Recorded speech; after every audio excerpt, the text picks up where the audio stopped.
Malgré le poste qu'il occupe dans la République, malgré sa fonction, il n'a pas honte d'annoncer la parole partout où il se retrouve.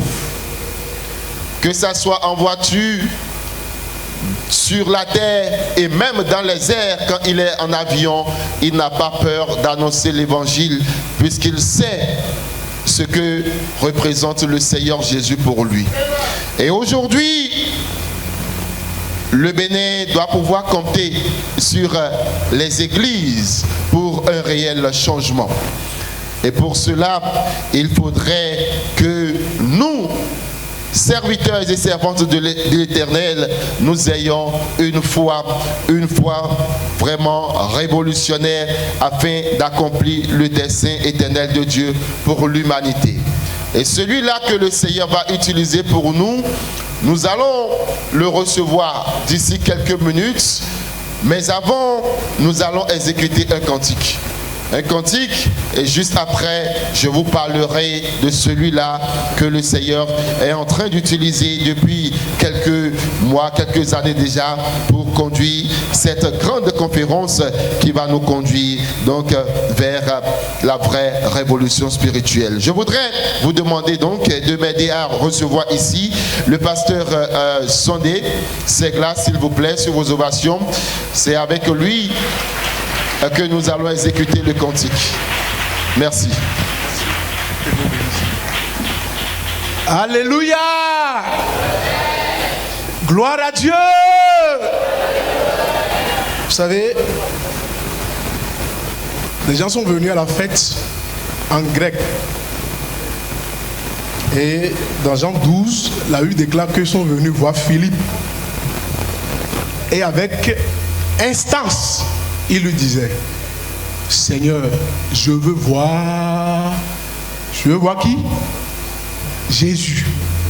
Seigneur, je veux voir Jésus. Ce matin, tu vas voir Jésus. Tu vas voir Jésus ce matin. Avec instance. Donc si tu es venu voir un homme, là, tu es passé à côté de l'objectif. Mais si vraiment c'est pour rencontrer Jésus, je peux te rassurer que ce sera vraiment un festival de l'évangile. Alléluia! Et ta coupe sera remplie à débordement au nom puissant de Jésus-Christ. Je voudrais vous prier de vous tenir debout. Nous allons tous ensemble chanter donc un cantique à la page 21. As-tu pensé au risque? Avez-vous le programme? Si vous êtes à passer à la table d'inscription, vous avez droit à un programme. Vous allez à la page 21, nous allons chanter le cantique numéro 28. As-tu pensé au risque? As-tu pensé au risque? Une ligne est tracée lorsqu'on rejette le Seigneur et l'appel pressant de son esprit. Et tu es emporté par les plaisirs du monde. As-tu pensé au risque? Tu peux échanger ton espérance éternelle tout au plus contre un moment de joie pour les convoitises et les plaisirs du péché. As-tu pensé au risque? Pendant que sa miséricorde est disponible, avant que son amour ne s'éloigne, viens, sois guéri et dis, Seigneur, je me soumets. Oui, j'ai pensé au risque. As-tu pensé au risque si ton âme se perdait? Même si tu gagnais le monde entier, même s'il semble que tu aies déjà franchi la ligne, as-tu pensé au risque?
refrain, as-tu pensé au risque? As-tu pensé? As-tu pensé? As-tu pensé? Mon frère, si ton âme se perd, ma soeur, même si tu gagnes le monde, même si sans que tu déjà franchi la ligne. As-tu pensé? As-tu pensé?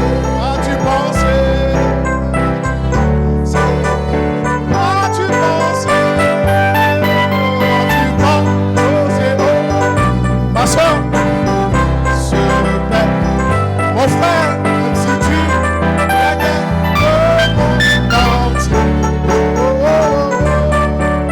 c'est ça que tu aurais. Une dernière fois, dis-le avec assurance, pense.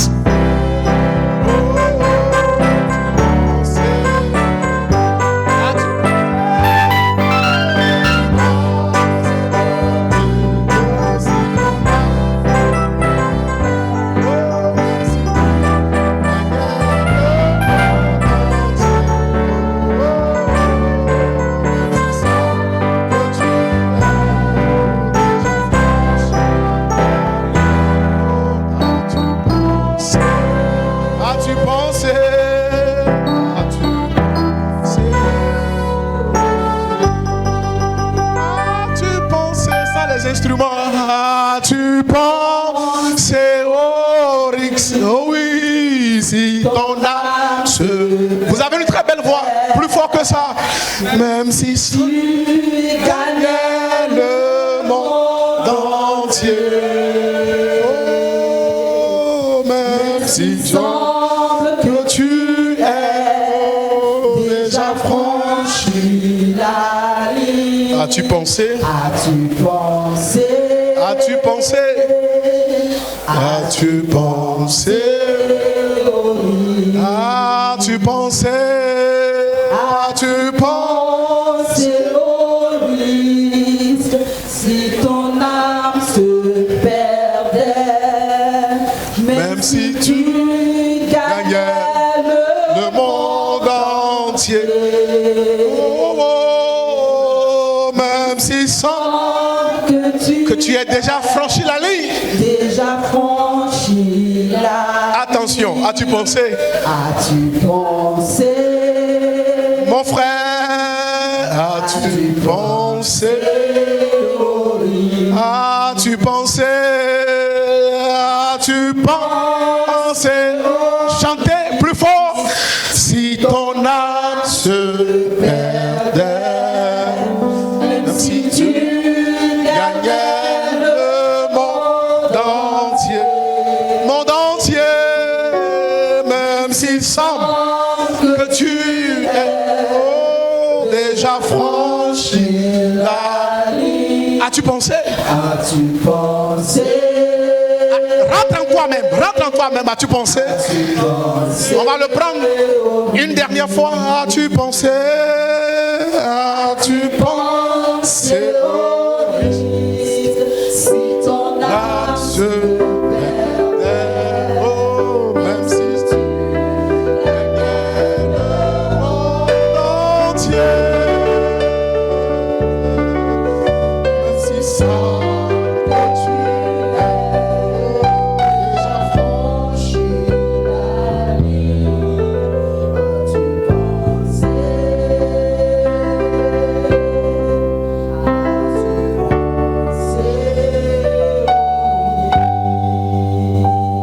Amen. Durant ces 4 jours, tu vas penser. Tu vas penser. Il y a un grand risque que tu cours si ton âme se perdait. Même si il te semble que tu as déjà gagné tous les plaisirs, tous les biens de ce monde, les richesses de ce monde, tous les titres de ce monde. Pendant que nous serons là, et que l'homme de Dieu, par la grâce de Dieu, est déjà là, et que nous sommes déjà là, nous aussi, nous allons y penser au nom puissant de Jésus.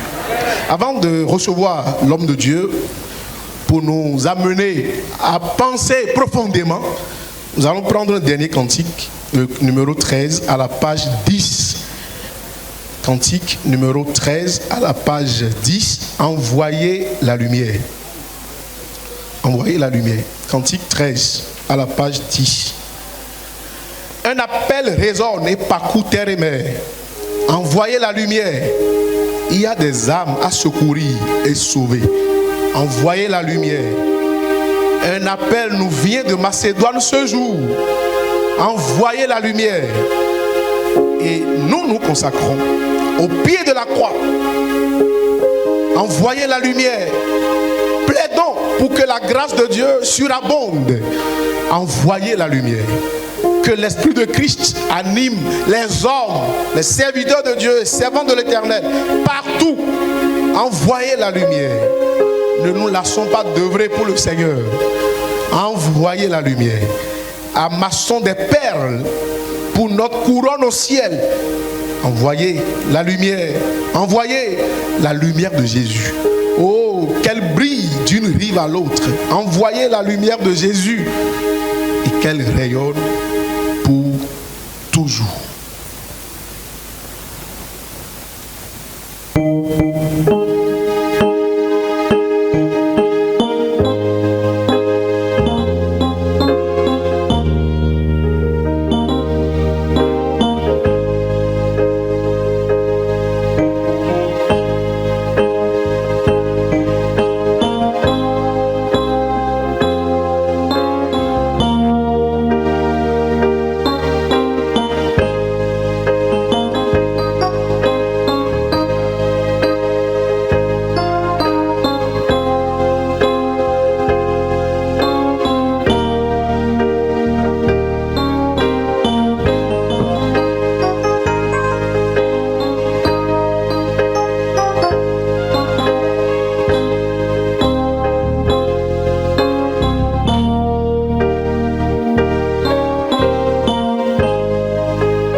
Est-ce qu'on peut acclamer le Seigneur?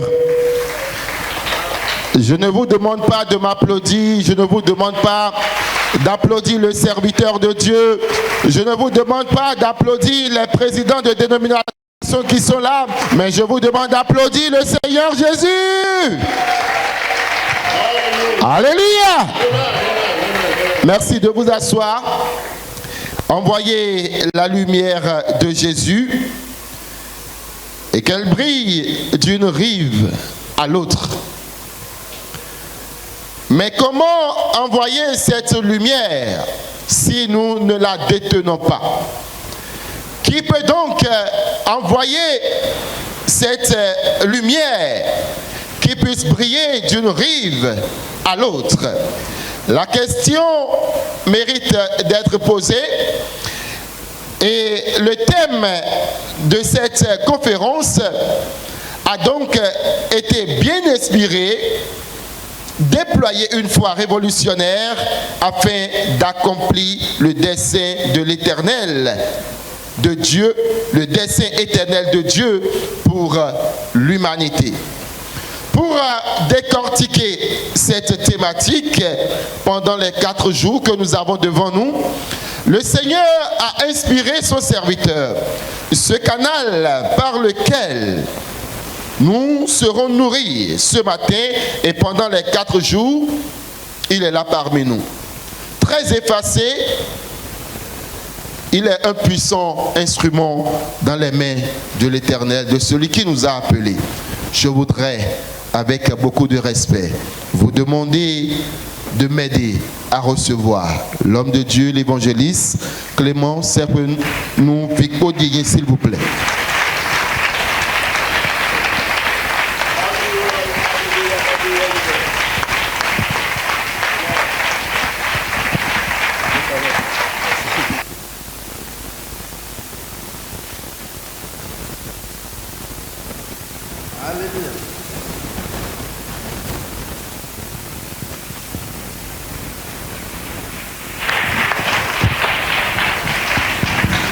Gloire à Dieu. Gloire au Seigneur Jésus-Christ. Est-ce que tu es content d'être là? Tu es l'homme le plus heureux du monde si tu es là. Tu es au bon endroit. Les hommes les plus heureux du monde. C'est qui?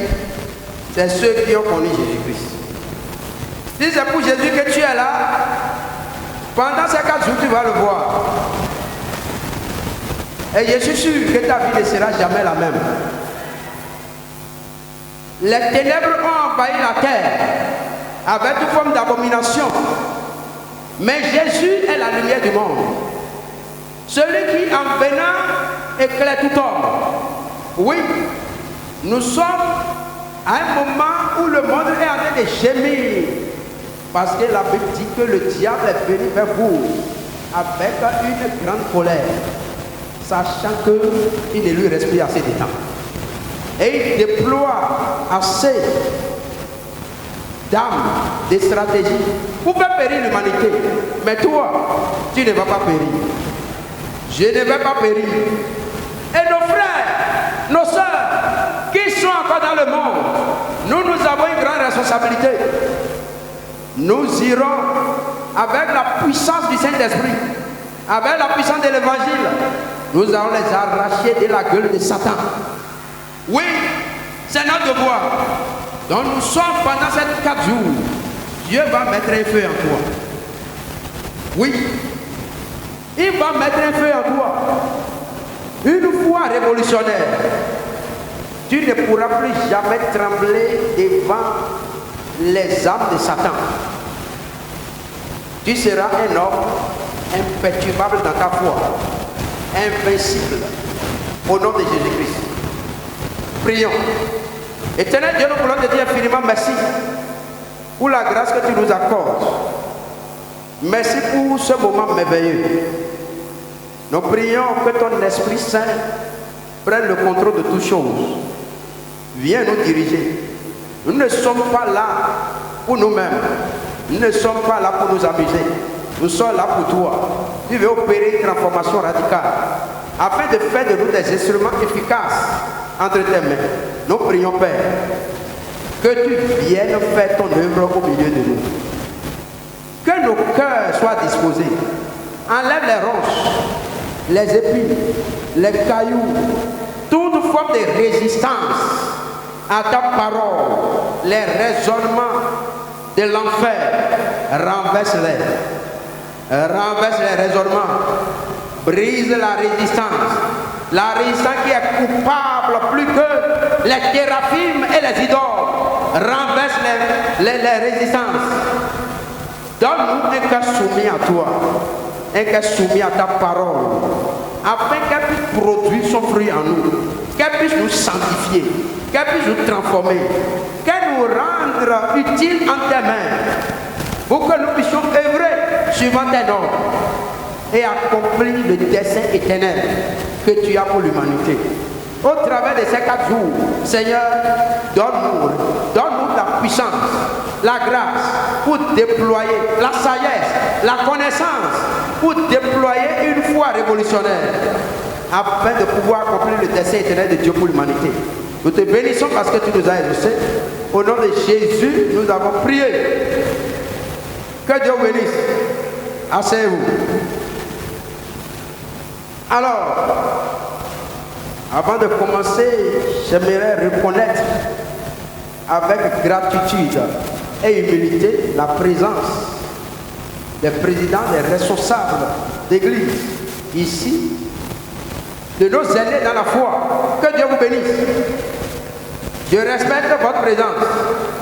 Que Dieu vous bénisse.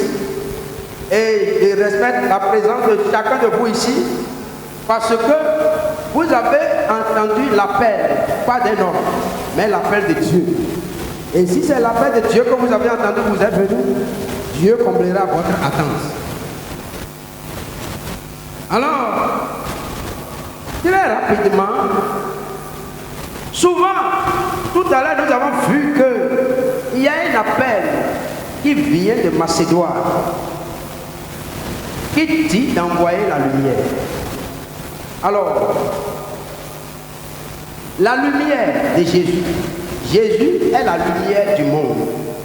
Cette lumière qui, en venant dans le monde, éclaire tout homme. Voyons ce qu'il dit dans Jean au chapitre 8, le verset 12. Jésus leur parla de nouveau et dit, je suis la lumière du monde. Celui qui me suit ne marchera pas dans les ténèbres, mais aura la lumière de la vie. Il y a plusieurs lumières dans le monde. La Bible dit que Satan lui-même se déguise en un de lumière. Il y a plusieurs lumières dans le monde. Mais il y a une seule lumière qui est la véritable lumière. C'est la lumière de Jésus-Christ. Beaucoup de gens ont des lumières. Les sectes pernicieuses se disent avoir de la lumière. Mais c'est des ténèbres lugubres, des ténèbres d'égarement, des ténèbres de la destruction. Alors, voyons, cette lumière de Jésus fait quoi? Qu'est-ce que cette lumière? Jésus nous a donné une lumière. Jésus est la véritable lumière qui, en venant dans le monde, éclaire tout homme. Et quelle est la promesse derrière cette lumière? Regardons dans 1 Jean au chapitre 2, le verset 25 qui dit, et la promesse qu'il nous a faite, c'est quoi? Est-ce que vous avez vos Bibles? Est-ce que vous avez vos Bibles? J'ai un problème avec les portables, s'il vous plaît. Vous devez avoir vos Bibles. Ne laissez pas le diable vous distraire. Beaucoup aujourd'hui, les serviteurs, même servants de Dieu, beaucoup de serviteurs de Dieu, des servants de Dieu, et ils ne vont pas garder les Bibles, mais ils vont utiliser les tablettes. C'est bien les nouvelles technologies, mais dans une tablette, il y a beaucoup de choses. Et il y a la Bible aussi. Donc c'est comme une maison. Il y a beaucoup de choses dedans.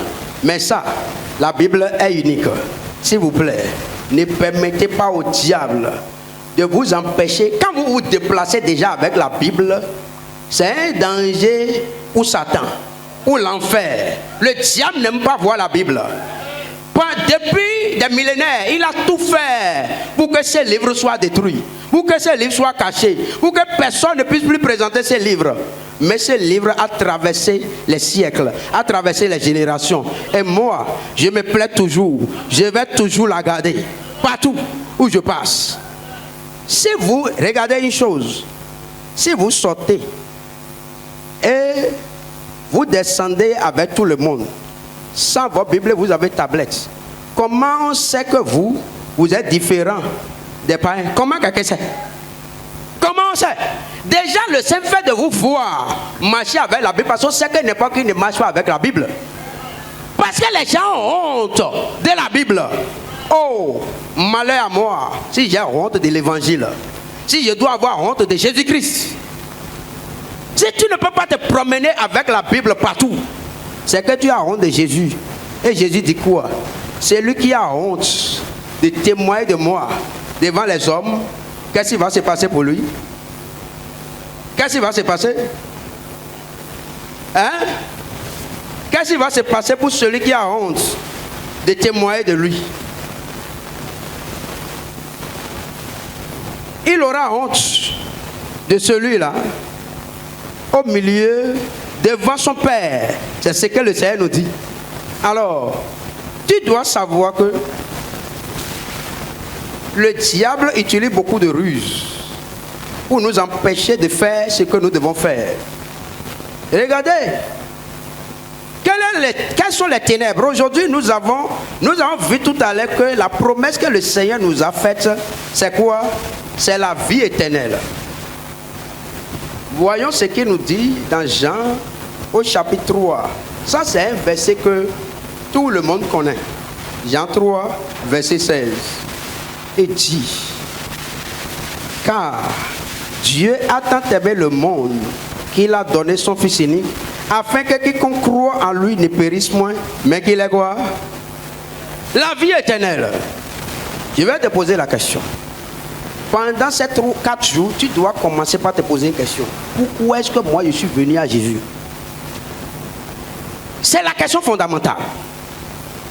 Lorsqu'on veut faire quelque chose, l'objectif pour lequel on veut le faire doit être clairement défini. Oui, l'objectif doit être clairement défini. Tu dois savoir pourquoi est-ce que toi tu es venu à Jésus. Si cela n'est pas clair dans ton esprit, c'est que tu es déjà perdu. Tu es perdu. L'objectif doit être clair. Alors, pour te dire, si c'est pour l'argent que tu es venu à Jésus-Christ, je vais te dire, abandonne, va faire autre chose, va monter ton business. Parce que les gens sont dans le monde. Les musulmans, on n'a pas besoin d'être chrétien pour avoir de l'argent. Non. Si c'est pour avoir la santé, tu n'as pas besoin de Jésus-Christ. Non. Les gens ont la santé et ils n'ont pas Jésus-Christ. Si c'est pour avoir une position élevée dans la société, mais je vais te dire que tu n'as pas besoin aussi de Jésus-Christ. Parce que des gens sont dans des positions élevées. Des gens sont des rois, des présidents, des ministres, des docteurs, mais ils n'ont pas Jésus-Christ. Alors, si c'est pour avoir un mari ou bien une femme, que tu es venu à Jésus-Christ, je vais te dire aussi que tu t'es trompé de chemin. Parce que, mais les gens ont des foyers paisibles. Ils ont mari et femme, mais ils n'ont pas Jésus. Sans Jésus, les gens peuvent avoir tout ça. Quel est le but pour lequel tu es venu à Jésus-Christ? Ce but doit être clair dans ton esprit. Si moi je suis venu à Jésus-Christ, c'est pour un seul but. C'est pour le salut de mon âme. C'est clair. Je ne sais pas quel est ton cas. Et si je suis là, si le Seigneur m'a lancé cet appel, c'est pour le même but. Parce que Dieu m'a montré quelque chose. Que nous avons abandonné l'essentiel. Et nous nous sommes laissés distraire. Nous nous sommes laissés distraire par beaucoup de choses. Regardons ce que le Seigneur nous dit dans Luc au chapitre 10. Bon, dans Luc au chapitre 10, qu'est-ce que le Seigneur dit ici? Je lis du verset 38 au 42. Comme Jésus était en chemin avec ses disciples, il entra dans un village et une femme nommée Marthe le reçut dans sa maison. Elle avait une sœur nommée Marie qui, s'étant assise aux pieds du Seigneur, écoutait sa parole. Verset 40. Marthe, occupée à divers soins domestiques, survint et dit: cela n'était fait rien que ma soeur me laisse seule pour servir. Dis-lui donc de m'aider. Regardez un peu ici. Voyez Marthe. Jésus est rentré quelque part chez Marthe. Et Marthe avait une soeur qui s'appelle Marie. Maintenant, Marie, elle autre est concentrée à suivre Jésus, à écouter Jésus. Parce que Jésus a les paroles de la vie. Maintenant, qu'est-ce qui se passe avec Marthe, sa soeur? Marthe, elle autre était occupée à quoi? Beaucoup de soins domestiques. Maintenant, regardez. Marthe croyait qu'elle était en train de faire la bonne chose et que Jésus, vous voyez, c'est très facile pour nous de pouvoir de se croire tellement sage et intelligent au point même de juger Jésus. Au point même, c'est pourquoi aujourd'hui, vous allez voir beaucoup, par l'esprit de la résistance, de la désobéissance, vont critiquer même les versets bibliques. Pour dire, c'est Paul en ce moment, ou bien en réalité c'est ceci, s'il vous plaît. Ça c'est un grand risque. C'est un danger.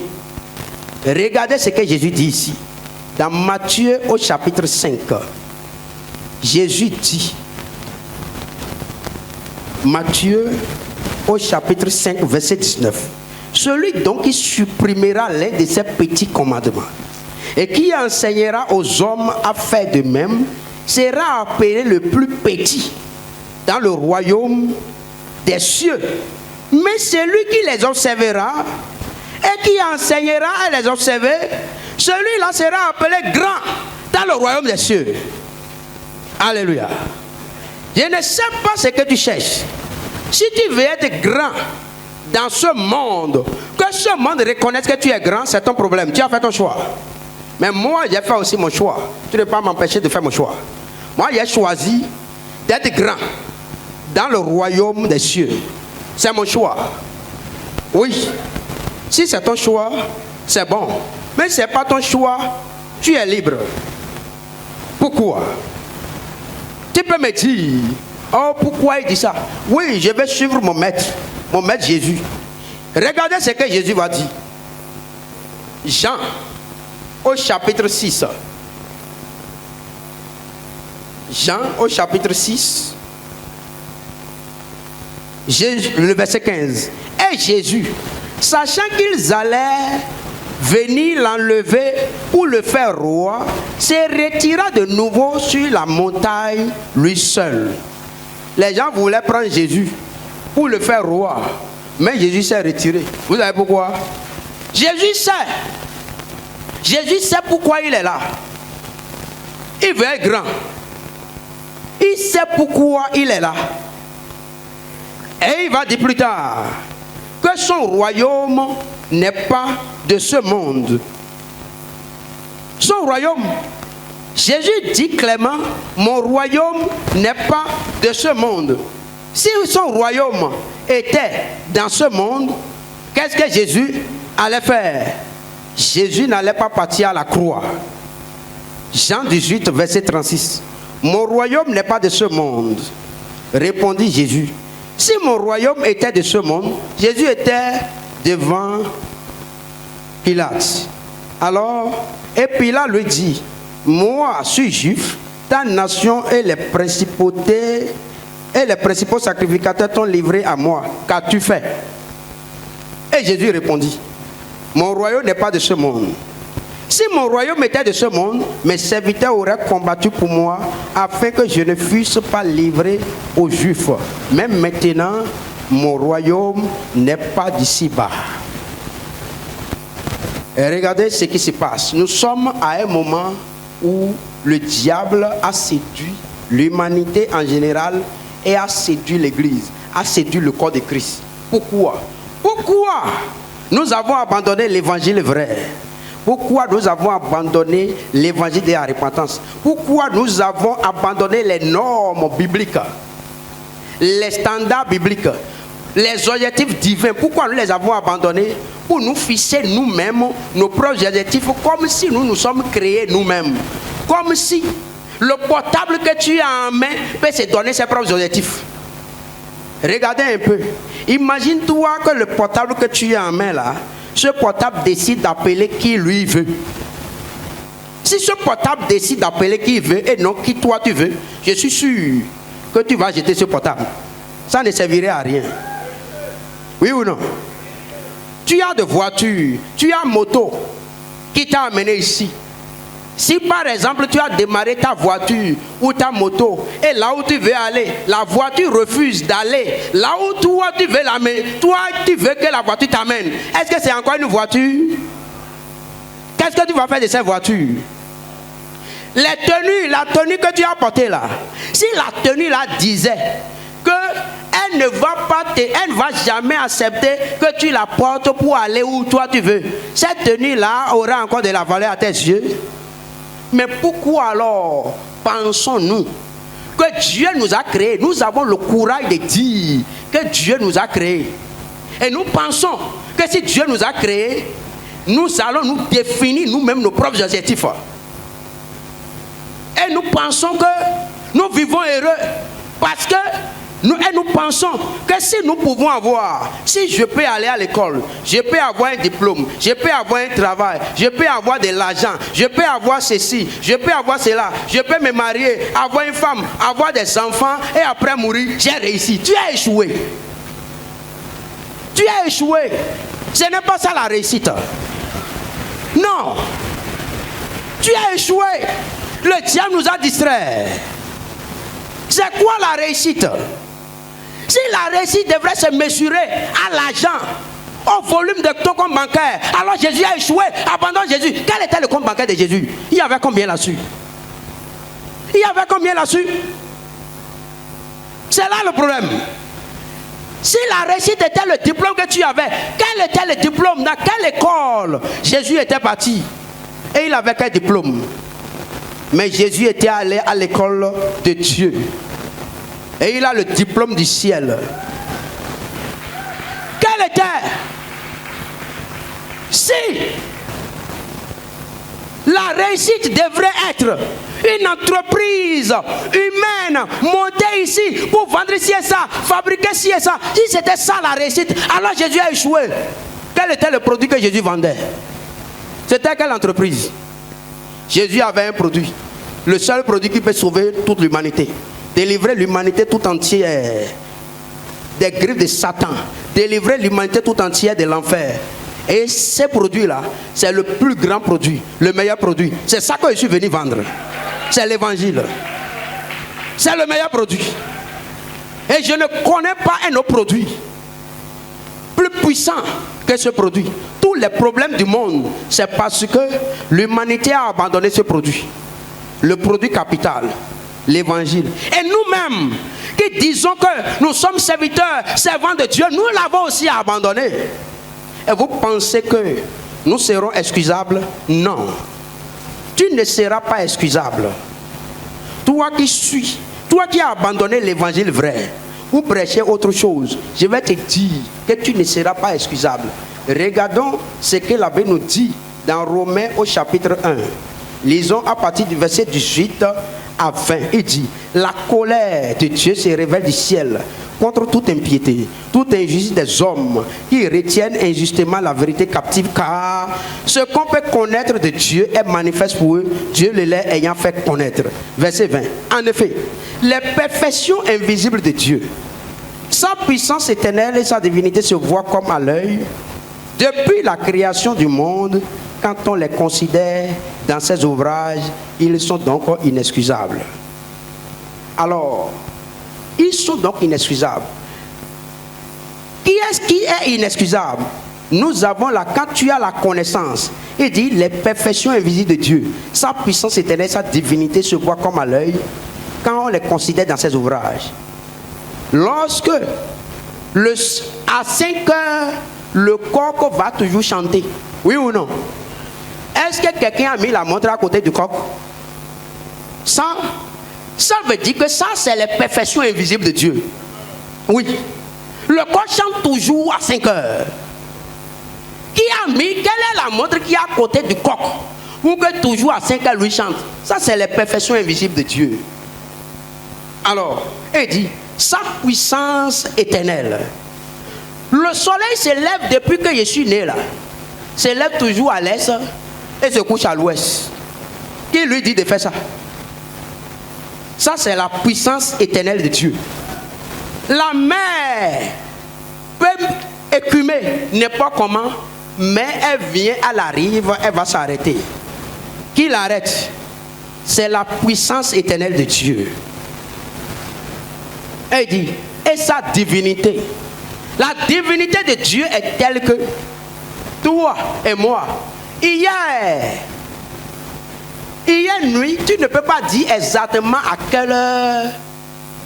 Tu peux dire à quelle heure tu es allé te coucher, mais tu ne peux pas me dire à quelle heure tu t'es endormi. Vrai ou faux? Quand est-ce que le sommeil t'a pris? Et tu te réveilles, tu dis je suis quelqu'un. C'est faux, tu n'es rien. C'est Dieu qui est quelque chose. Tu n'es rien. Ça, c'est la divinité de Dieu. Alors, il dit, cela se voit à l'œil. Depuis la création du monde, les choses sont comme ça, oui ou non? Quand on les considère dans ces ouvrages, pour cette raison, nous sommes inexcusables. C'est pourquoi il a donné l'exemple du portable tout à l'heure. L'oiseau, lui, sait que quand lui se lève là, il va chanter, il va voler. Oui ou non? L'oiseau sait ce qu'il doit faire. Le poisson sait qu'il va nager. Et toi? Et toi? Qu'est-ce que tu dois faire? Quel est le but de Dieu pour toi? Tu dois le savoir. Si tu ne le sais pas, tu as échoué. Le tout ne suffit pas. C'est quoi la véritable réussite? La véritable réussite, c'est le fait d'accomplir exactement ce pourquoi Dieu t'a créé. C'est ça la réussite. Ce n'est pas de regarder quelqu'un. Non. C'est la véritable réussite. Ça veut dire quoi? Regardez un peu. Si Jésus, étant venu sur la terre, n'était pas concentré sur ce pourquoi Dieu l'avait envoyé, vous savez que le diable a utilisé plusieurs stratégies pour pouvoir détourner Jésus de la mission pour laquelle Dieu l'a envoyé. Le diable a utilisé plusieurs stratégies, mais Jésus est resté concentré sur l'objectif. Et au cours de ce programme, nous allons voir les différents moments où le diable a utilisé des stratégies, des artifices pour pouvoir détourner Jésus de l'objectif principal pour lequel le Père l'a envoyé. Mais Jésus est resté ferme.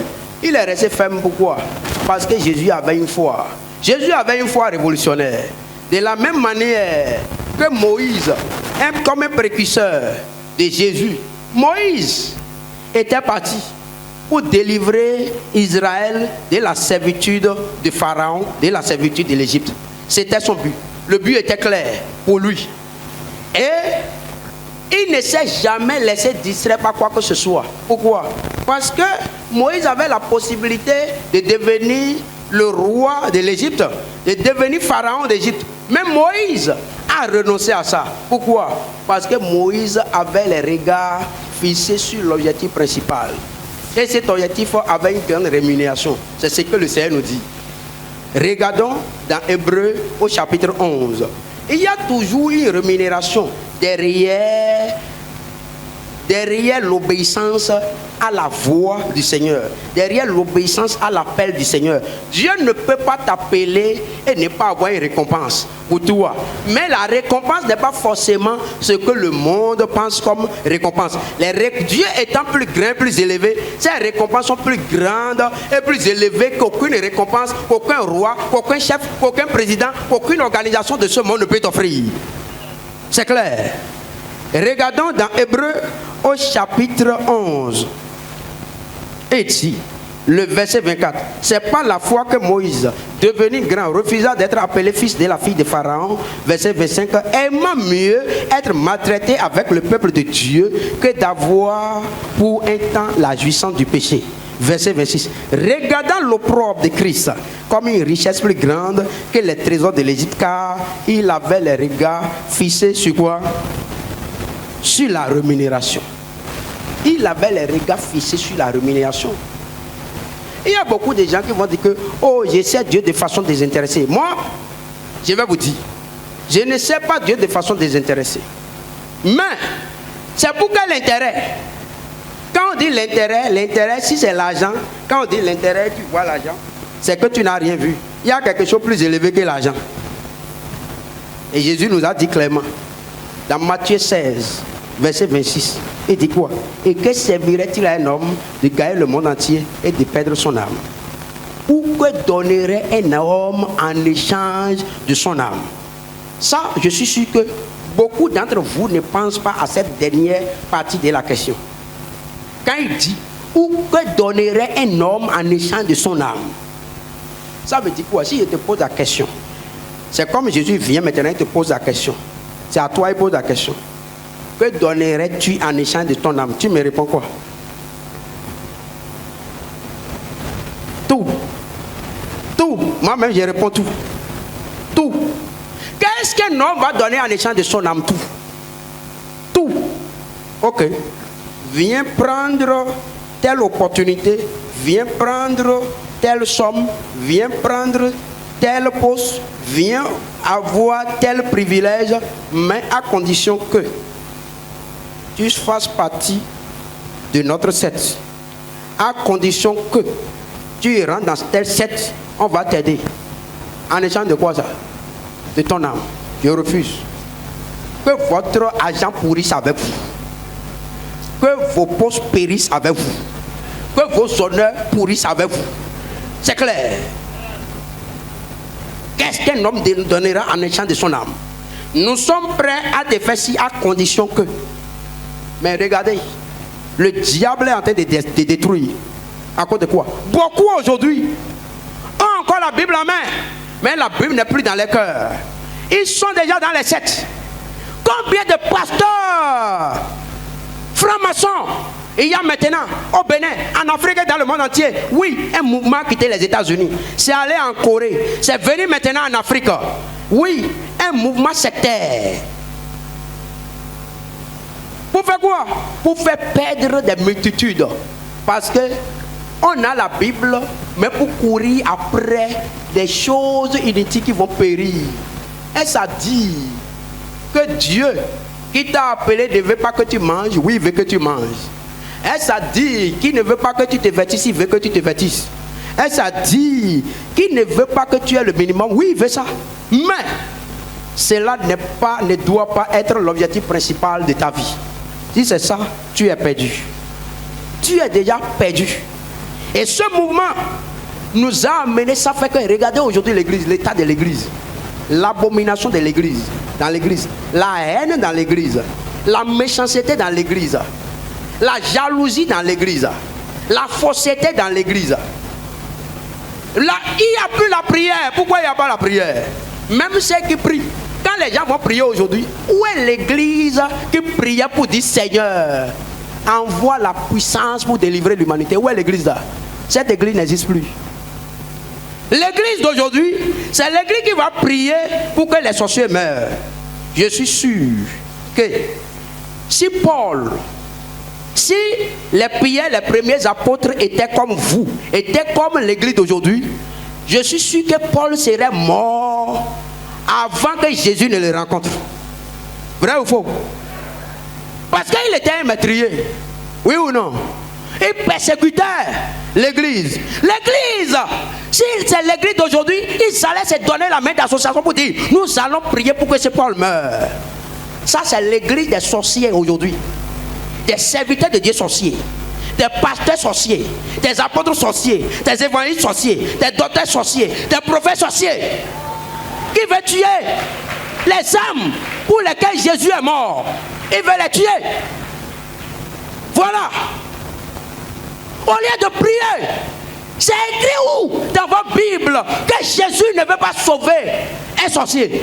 C'est écrit où dans votre Bible? Montrez-le-moi. C'est où dans votre Bible que Jésus ne veut pas sauver un sorcier? Ah non, jetez votre Bible alors. C'est où? C'est écrit où? Jésus est venu, il dit quoi? Je ne suis pas venu, ce n'est pas pour.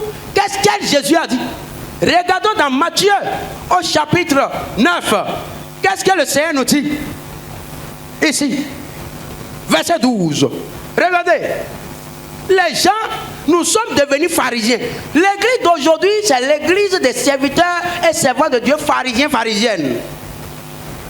Verset 11, Matthieu 9, verset 11. Les pharisiens virent cela et ils disent à ses disciples. Pourquoi? Regardez, qu'est-ce qu'ils ont vu? Qu'est-ce qu'ils ont vu? Les juges, vous êtes des juges, mais vous devez juger suivant les normes de Dieu. Oui ou non?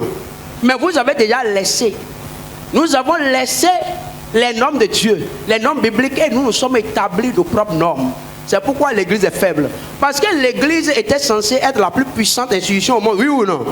Parce que c'est écrit clairement que tout ce que nous avons lié sur la terre sera lié au ciel. Tout ce que nous avons délié sur la terre sera délié au ciel. Ça veut dire que c'est l'église qui est la plus puissante institution, qui peut demander que le ciel soit fermé, le ciel sera fermé.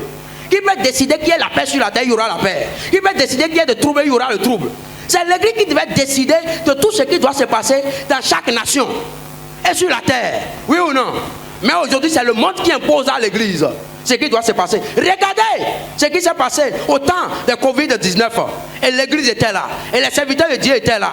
Alors, ils ont dit de fermer les églises partout dans le monde. Mais les marchés où il y a plus de monde, si c'était pour éviter simplement la contamination, le risque de contamination, vous pensez que c'est les églises qu'il faut fermer d'abord? C'est les marchés qu'il faut fermer d'abord. Alors, pourquoi est-ce que c'est les églises qu'il faut fermer? Pourquoi c'est les églises? Elle vous dit que vous représentez l'église. Vous ne représentez pas l'église. Moi je vous dis, je suis prêt à mourir pour Christ. Si tu n'es pas prêt à mourir pour Christ, tu es déjà mort. Tu es perdu, va mourir. C'est clair. Si tu ne peux pas défendre l'évangile, il vaut mieux mourir pour la vérité que de vivre pour le mensonge. Parce que d'ailleurs, si tu vis pour le mensonge, tu es déjà mort. Tu es déjà mort. Alors, tu es déjà mort. Pourquoi? Pourquoi vous ne pouvez pas poser la question? L'église ne peut pas s'asseoir et poser la question. Oui. Vous pensez que si Paul était là, si Pierre était là, si Daniel était là, vous pensez que ces hommes, ils pouvaient obéir comme ça? Non, ils ne vont pas obéir comme ça. Non.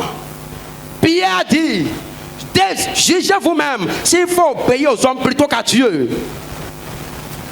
Alors, pourquoi l'église ne peut pas demander pour dire, mais attendez, est-ce que si moi j'étais à vos places, je vous le dis ouvertement, j'étais à la place des responsables qui vont se présenter devant les autorités, ils vont poser une question, c'est clair. Et la question sera, est-ce que vous êtes contre l'église ou bien c'est Covid que vous voulez combattre? C'est clair. C'est clair. Et quand ils vont me poser la question, il va dire non. Parce que si c'est le Covid que vous voulez combattre, alors fermez d'abord les marchés. Et après, nous allons nous entendre sur les modalités pour fermer les églises. C'est clair. On a dit, vous pensez, regardez, le risque, c'est de refuser de prendre le risque pour Dieu. Je n'ai jamais vu un homme qui a pris des risques pour Dieu et qui a été, et que Dieu l'a lâché. Non. Moi, j'ai décidé de prendre le risque pour Dieu. C'est la plus grande sagesse. Je ne sais pas ce qui est ton cas. Tu as le choix. C'est toi qui sais ce que tu poursuis. Je sais ce que je poursuis. Je poursuis le ciel. Vous savez, je pense que quand je vais franchir les portes du ciel, les anges vont former une cohorte. Ils vont former des haies avec des chants de trompette pour dire, voici, pour dire qu'un homme, un bien-aimé, un homme flamboyant, un défenseur de la cour du ciel est en train de rentrer à la maison. C'est la seule chose qui motive mon cœur. C'est pourquoi je suis là. Si c'est pour autre chose que Dieu me retire, oui, c'est la seule chose pour laquelle je suis là. Si c'est pour autre chose, ce n'est pas la peine, il vaut mieux que Dieu me retire. Je préfère mourir. C'est clair. Je ne sais pas pourquoi toi tu vis. Il y a des gens par contre, ils vont dire, ils ont adoré Dieu, ils ont servi Jésus. Mais quand ils vont rentrer au ciel, il y aura la puanteur sur eux. Et les anges vont faire dos. Ils ne vont pas les regarder. Il y aura un silence de cimetière au ciel. Parce qu'ils ont été des traîtres de l'alliance. Il dit, séduira pas des flatteries, des traits de l'alliance. Mais ceux du peuple qui connaîtront les dieux agiront avec fermeté. Je connais mon Dieu. Si je suis là et je te dis ces choses en ces mots gras, c'est parce que je connais mon Dieu. Je connais mon Dieu. Ceux du peuple qui connaîtront les dieux agiront avec fermeté. L'église est devenue faible. L'église, pourquoi? Parce que l'église a abandonné. C'est normal. Lorsqu'on abandonne l'essentiel, lorsqu'on abandonne Jésus, comment Jésus peut nous soutenir? Jésus ne veut pas nous soutenir. Allez demander au roi Constantin, à l'empereur Constantin, qu'est-ce qui s'est passé? Il a été obligé, même s'il ne croyait pas, il a été obligé de dire que lui-même là, il est devenu chrétien. Vous savez pourquoi? Parce que plus il tuait les chrétiens là, plus les chrétiens se multipliaient encore. Oui, plus il les tuait là, plus il se multipliait. Mais aujourd'hui, nous avons une église qui a peur de la persécution. Mais la vraie église se réjouissait de la persécution. Oui ou non? C'est la persécution qui faisait la force de l'église. Mais aujourd'hui, l'église a peur d'être persécutée. L'église veut être en paix avec le monde. Comment l'église peut être en paix avec le monde? Dites-moi, comment la chose est possible? L'église est là pour transformer le monde, mais pas pour faire des compromissions. A dit, l'église est celui qui peut apporter la paix dans le monde. Mais l'église n'est pas là pour faire des compromissions avec le monde pour dire qu'on est en paix. Non! C'est dangereux. Alors, pourquoi? Regardez ce que ces là sont en train de dire. Dans Matthieu au chapitre 9, verset 9, il dit, de là étant allé plus loin, Jésus vit un homme assis au lieu de péage. Il s'appelait Matthieu, il lui dit, suis-moi. Cet homme se leva et le suivit. Verset 10. Comme Jésus était à table dans la maison, voici beaucoup de publicains et des gens de mauvaise vie vinrent se mettre à table avec lui et avec ses disciples. Ouais, non, les gens de mauvaise vie. Maintenant, verset 11 dit, les pharisiens virent cela et il dit à ses disciples, pourquoi votre maître mange-t-il avec les publicains et les gens de mauvaise vie? Regardez, les autres là, vous voyez non, ils se croient justes. Et c'est ce qui se passe aujourd'hui. Les gens ont la sainteté dans la bouche, mais leur cœur est rempli de sournoiserie. Leur cœur est rempli de méchanceté. Leur cœur est rempli de sorcellerie. Une sorcellerie inconsciente. Je prie que Dieu, au cours de ces 4 jours, puisse délivrer l'église, puisse nous révéler ce que c'est que la vraie sorcellerie. C'est l'esprit de sorcellerie qui est en train de détruire l'église. Mais cette sorcellerie qui détruit l'église, ce n'est pas la sorcellerie qui est au dehors. C'est la sorcellerie qui est à l'intérieur. Et cette sorcellerie se trouve sur la chair et non dans le peuple. Parce que si la sorcellerie n'est pas sur la chair, la puissance de Dieu, celui qui est sur la chair, cette puissance va dynamiter la sorcellerie qui est dans le peuple. Oui ou non? Alors, où est Paul? Dans Actes 16. Cette dame qui est une sorcière, qui est en train de crier derrière Paul, oh, ceux-ci sont les serviteurs du Dieu très haut, et ils sont venus pour vous annoncer la voie du salut. Qu'est-ce qui s'est passé? Paul était un vrai serviteur de Dieu, rempli de l'esprit de Dieu. La sorcellerie n'était pas à lui. Vous voyez, nous avons vu au cours de la première conférence, vous savez, la sorcellerie là, c'est ce qui, la première personne qui a mangé la sorcellerie sur la terre, c'est Ève. Et elle a donné ça à son mari. Vous voyez, non? Elle a donné ça à son mari, Adam. Nous avons vu au cours de la première conférence. Si vous voulez, nous allons revenir sur ça pour faire rappel. Alors, et maintenant, la sorcellerie se transmettant par le sang parce que c'est un principe de l'âme. Et l'âme de toute chair se trouvant dans son sang. Lorsque Caïn et Abel naissent, Caïn va naître avec la sorcellerie dans son sang. La sorcellerie, c'est la haine. C'est pourquoi il dit, celui qui est son frère est un meurtrier. Qu'est-ce que le sorcier fait? Il tue, non?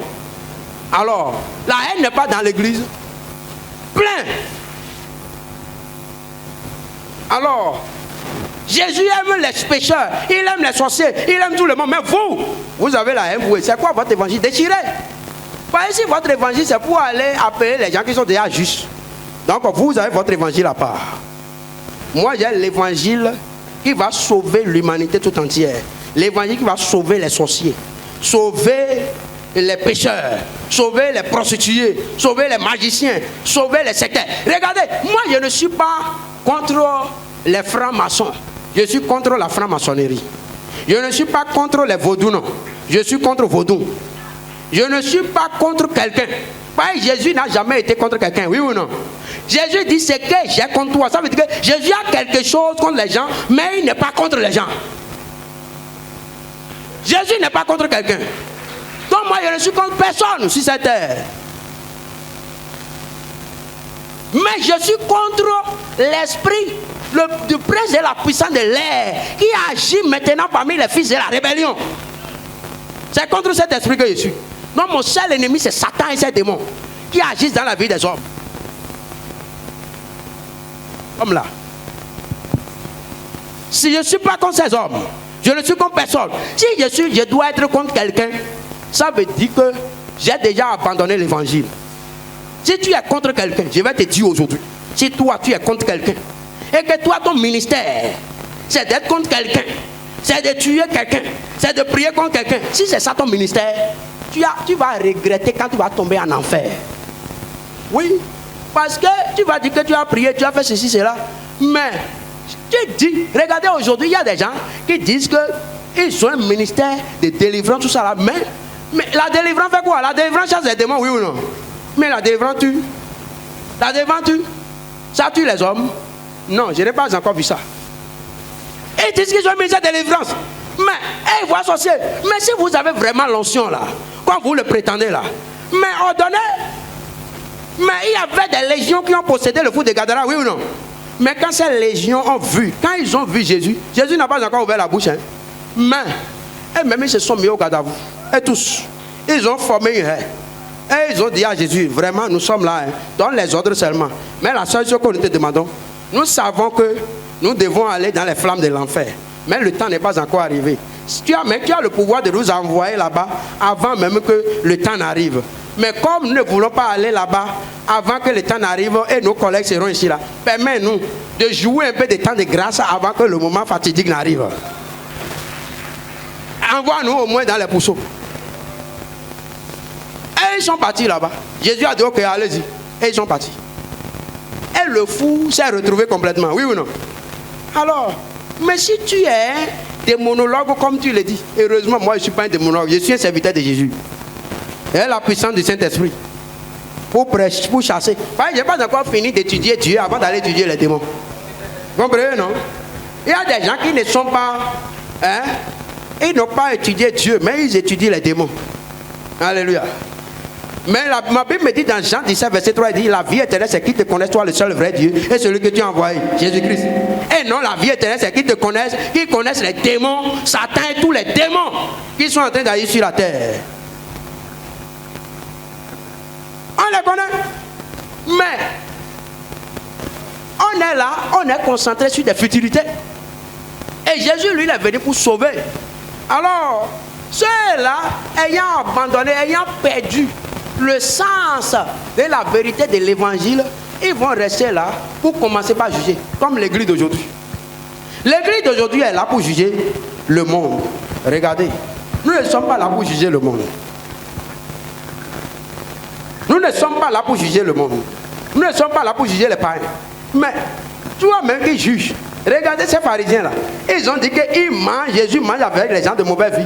Mais eux-mêmes là, ils sont comment? Eux-mêmes là, ils sont comment? Jésus les a déjà condamnés. Ils ont déjà abandonné. Jésus a dit quoi? Ils sont des hypocrites. L'hypocrisie a rempli l'église aujourd'hui, oui ou non? C'est le danger. Alors Jésus dit dans Jean 3, il dit quoi? Il dit, verset 17.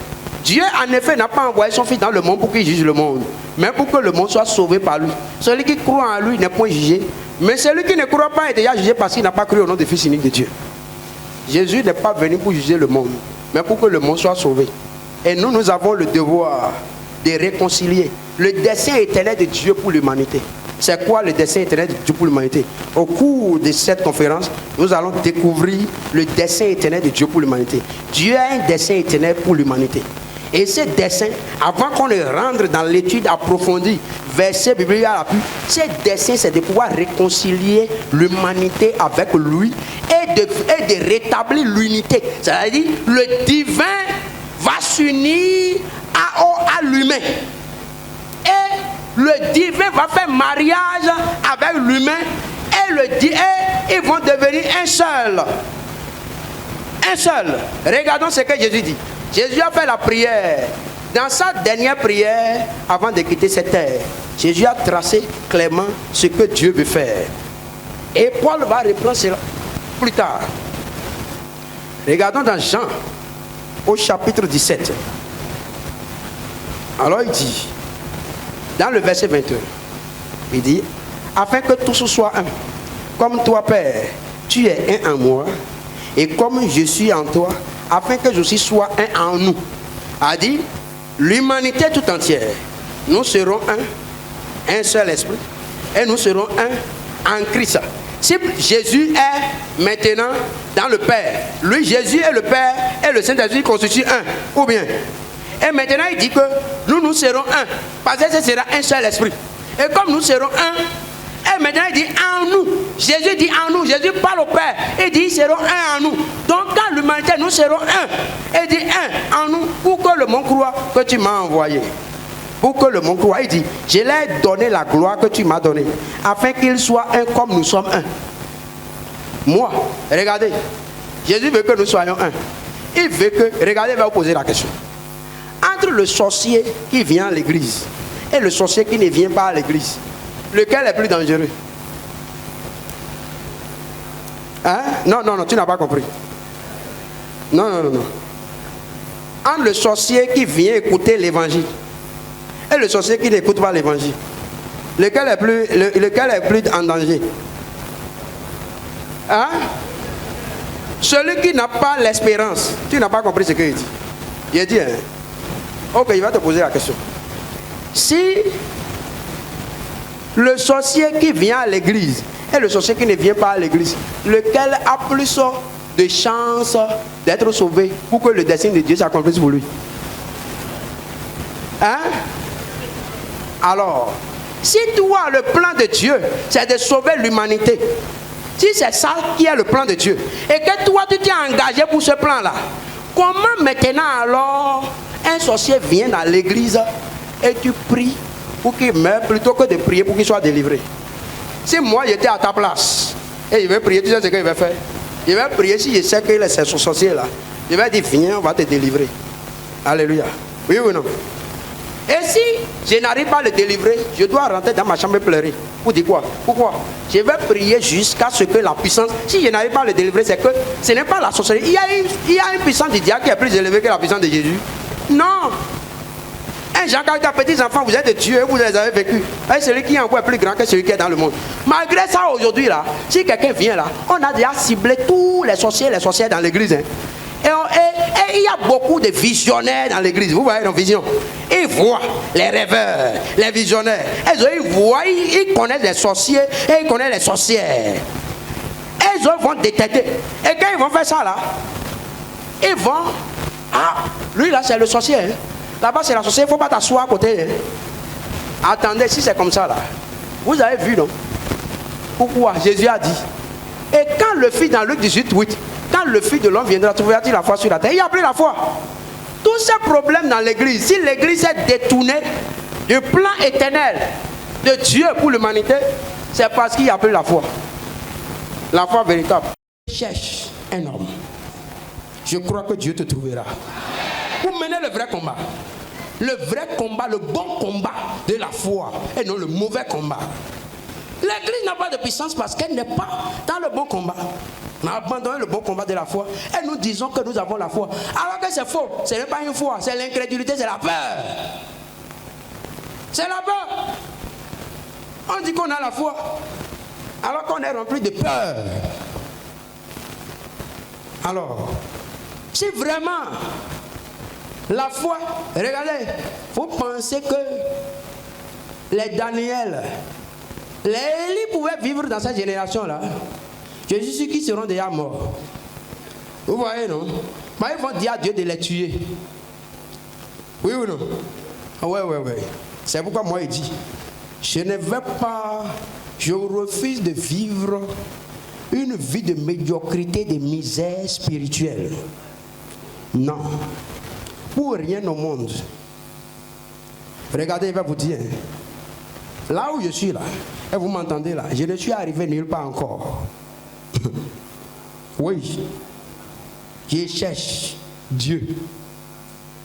Je le connais un peu, non? Et je viens vous parler. Mais je sais qu'il est tellement profond. Vous savez pourquoi vous avez peur? Vous avez peur parce que vous ne connaissez pas Dieu. Oui. La foi véritable dépend de ta connaissance de Dieu. C'est pourquoi il dit dans Daniel chapitre 11, Daniel chapitre 12, verset 31. Daniel 11, excusez-moi, verset 32. Daniel 11, verset 32, il dit: il ne séduira pas des flatteries les traits de l'alliance, mais ceux du peuple qui connaîtront les dieux feront quoi? Agiront avec fermeté. Ceux qui connaîtront les dieux, c'est la connaissance que tu as de ton Dieu. C'est ça qui déterminera ta foi, ta fermeté. Oui. C'est le niveau où tu connais Dieu. C'est pourquoi je vais te dire une chose. Si tu me vois, moi je tiens. Souvent il y a des gens, on dit quelque chose. Hein? C'est comment? Je disais quelque chose avec un serviteur de Dieu la dernière fois.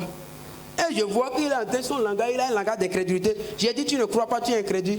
Et il dit, oui, ça peut se passer, je ne crois pas la foi. Il dit, c'est faux, tu ne crois pas. Pas la foi, pourquoi tu vas ajouter pas la foi? Moi j'ai dit non.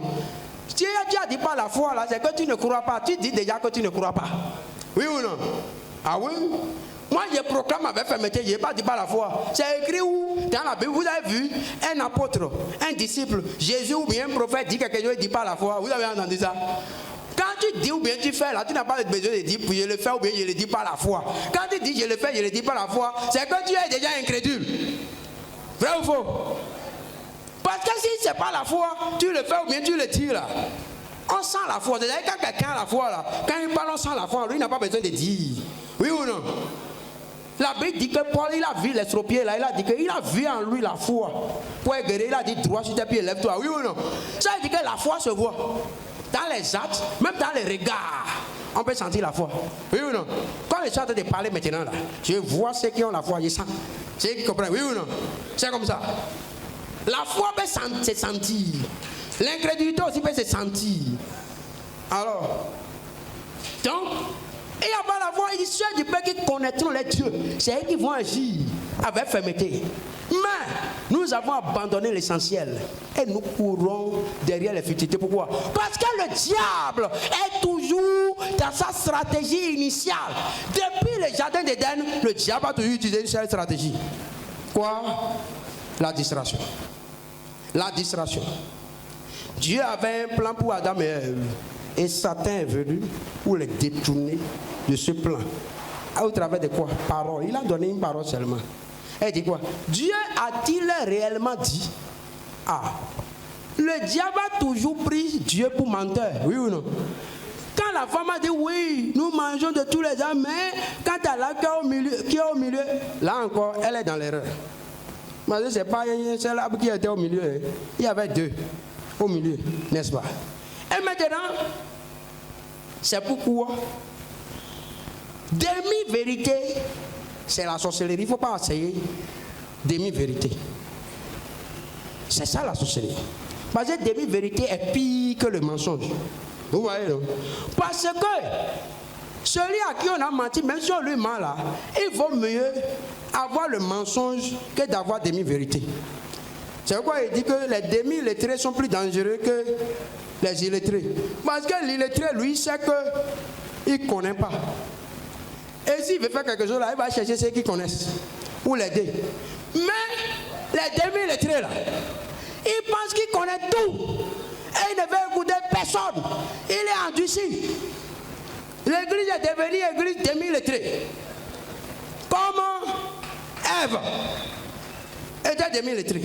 Moitié de demi-vérité qu'on lui a dit. C'est dangereux. Demi-vérité. Parce que Dieu lui avait dit à Adam, quant à l'arbre de la connaissance du bien et du mal, vous n'y toucherez pas. Or, il dit qu'au milieu du jardin, il y a l'arbre de la vie et l'arbre de la connaissance du bien et du mal. Mais Ève va dire, Dieu a dit l'arbre qui est au milieu. Est-ce qu'elle est dans la vérité? Non. Ève ne savait pas que l'arbre là s'appelait l'arbre de la connaissance du bien et du mal. Si Ève savait que l'arbre là s'appelle l'arbre de la connaissance du bien et du mal, le diable n'aurait pas l'opportunité de lui mentir. Parce que quel était le mensonge du diable? Regardez exactement le mensonge du diable.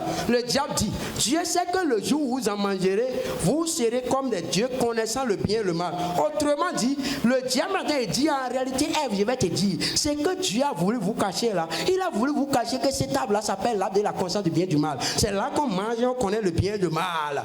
Est-ce que Dieu a caché ça? Dieu n'a pas caché ça. Mais qui a caché? C'est Adam qui a caché ça. C'est Adam qui a caché ça à Ève. Alors, serviteur, servant de Dieu, pasteur, prophète, apôtre, docteur, face à l'église, nous sommes comme les Adam. Et Ève, c'est l'église, n'est-ce pas? Si nous refusons de prêcher la vérité 100% à l'église, l'église va périr, mais Dieu va nous demander des comptes. C'est le danger. Dieu va nous demander des comptes. Donc il y a le danger.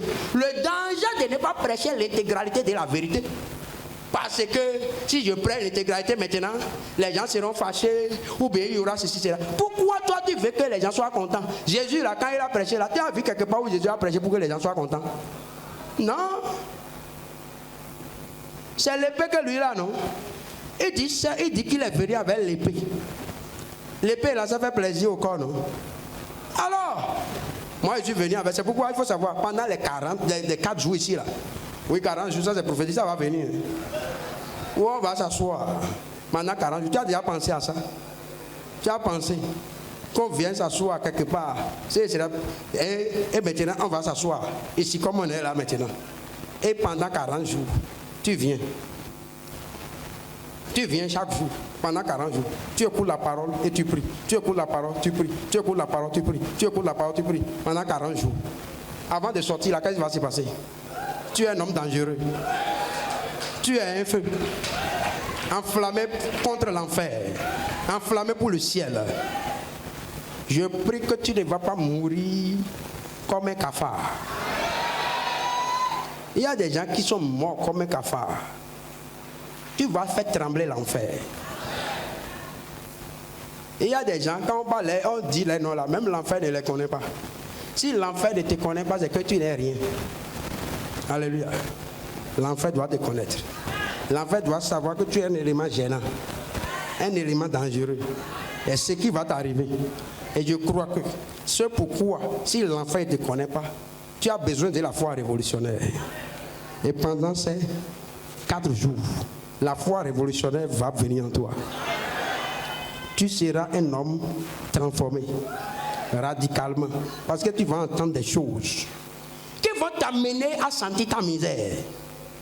Vous savez, il n'est pas possible qu'un véritable changement arrive tant que la vie dans laquelle tu es là, tant que tu te contentes de cette vie, il faut savoir qu'il n'y aura aucun changement. C'est clair. Il n'y aura rien. Vous voyez, non? Un élève qui va à l'école, il est intelligent, mais il est dans la médiocrité. Tant que lui-même ne rentre pas en lui pour dire non, ce que mes résultats là, ça, ce n'est pas moi. Je ne peux plus que ça. Et il change de comportement. Il change sa manière d'étudier. Il peut avoir tous les désirs d'être excellent dans ce monde. Il ne sera rien. Oui ou non? C'est la même chose. Il est impossible que toi et moi, que l'Église puisse jouer véritablement son rôle si nous ne nous remettons pas en cause. Si la manière dont nous fonctionnons, la manière dont nous prions, si on dit maintenant, regardez, quand on va dire par exemple, on va se réunir ici maintenant. Si je dis, là où nous sommes là maintenant pour dire, nous allons prier. pour que les âmes dans notre pays soient sauvées, en commençant par le président jusqu'au dernier citoyen du Bénin, nous allons prier pendant 3 jours, pendant 4 jours. Nous n'allons pas manger, et nous allons prier, et ils seront sauvés. Combien de personnes seront prêtes pour ça? Oh, alléluia. Alléluia. Je crois que Dieu va te délivrer. Dieu va te délivrer pour que tu mènes le bon combat. Le bon combat de la foi. Tu as déjà imaginé que tu vas vivre sur cette terre et tu vas mourir. Et Dieu va te dire, regardez, j'ai toujours un problème. L'église aujourd'hui, vous allez voir, non? Quand on parle, est-ce que Dieu veut que nous réussissions ou bien il veut que nous échouions? Dieu veut ça. Mais, vous allez voir, l'église aujourd'hui, d'abord, la chose a commencé dans le monde et c'est Satan qui a fait ça. Et il a amené ça dans l'église. En sorte que quoi? Satan, comme il a toujours l'habitude de le faire, il l'a fait dans le jardin d'Éden, c'est de nous détourner, de nous prêcher le vrai, le faux pour le vrai et le vrai pour le faux. C'est ça qu'il continue de faire aujourd'hui. En sorte que il va nous faire croire que nous sommes sauvés là, nous sommes venus en Christ. Là, il va nous dire que la réussite là, c'est lorsque nous avons des voitures. Lorsque nous avons commencé, il a fait sa marche. Regardez. Si tu as monté, il y a des gens, Dieu les a appelés pour prêcher, se mettre sur les genoux. Si Dieu veut que toi tu te mettes sur tes genoux, pour prier, pour dire, je vais prier pendant 1 an pour que le pape soit sauvé. Tu as déjà imaginé si le pape est sauvé? Hein? Imagine-toi que le pape soit sauvé. Et qu'il vienne dire à la fin du monde ces réunions qu'il fait avec Satan. Qu'il vienne exposer tout. Vous avez vu le nombre de milliards d'hommes qui seront sauvés sur la terre? Vous avez déjà vu? Je ne crois pas qu'il y ait une entreprise plus rentable que cela. Et si c'est pour ça que Dieu t'appelle toi par exemple, et toi tu dis que j'ai étudié, j'ai tel diplôme, j'ai ceci, j'ai cela, je vais monter telle affaire et je suis en train de faire, je fais ça, ne marche pas, c'est à cause de tel sorcier qui fait que ça ne marche pas, c'est à cause de telle tante, c'est à cause de tel oncle, c'est à cause de telle personne qui fait que ça ne marche pas. C'est faux. Depuis quand tu as un problème là, quand est-ce que tu es allé t'asseoir pour poser les questions à Dieu de savoir pourquoi est-ce que les choses se passent comme ça? La meilleure délivrance de ta vie, c'est d'aller t'asseoir. Au lieu de gaspiller ton temps et de gaspiller ton énergie, et tu vas vivre, peut-être que Dieu, regardez, quelqu'un qui prie pour que le pape soit sauvé, ça veut dire que lui, là, il a travaillé plus que Paul, oui ou non? Ah, ça c'est grave. Je suis sûr que tu n'as jamais pensé à ça. Moi je pense à ça. Vous savez pourquoi je pense? Toutes ces idées sont à moi. Parce que depuis que j'ai connu Christ, la seule chose, le seul désir qui brûle à moi, c'est de ramasser le monde entier en même temps pour Christ. Pour l'amener dans le royaume de Dieu. Et qu'en même temps, la trompette sonne qu'on aille au ciel. Et que Satan soit jeté en enfer pour toujours. C'est la seule chose qui brûle à moi. Ça fait que chaque jour, même si je suis en train de me laver, je suis en train de penser comment est-ce que le monde sera, qu'est-ce qu'il faut faire, quel est mon rôle que moi je dois jouer pour que l'humanité soit sauvée. C'est pourquoi je suis là. Pourquoi je suis là? Parce que quand je me suis mis à la table, j'ai vu que, comme Jésus m'a dit, la moisson est grande, mais il y a peu d'ouvriers. C'est pourquoi il m'a dit, maintenant il faut partir. Il faut réunir les serviteurs servants de Dieu. Partage la vision avec eux. Secoue les cœurs. Bouleverse les pensées. Soyez transformés, transforme-les. Renouvellement de l'intelligence. Renouvelle l'intelligence. L'intelligence était corrompue par Satan. Alors, et comme ils vont voir, c'est que tu vois, ils vont parler comme tu parles. Le cœur va brûler du feu qui brûle en toi. Et alors, nous allons nous donner la main d'association pour sauver l'humanité. C'est pour ça que nous sommes là. C'est la seule mission pour laquelle nous sommes là. Si c'est pour autre chose que tu es sur la terre, si c'est pour autre chose, tu es déjà mort. C'est-à-dire que tu dis que tu es vivant, mais tu es mort. Tu pries contre les sorciers et demandes même à Dieu de leur permettre de te tuer et tu vas mourir. C'est ça. Parce que tu es impec. Je refuse que ma vie soit impec. Regarde. Tu vas amasser, même si tu amasses des milliards, et tu es là, et tu meurs.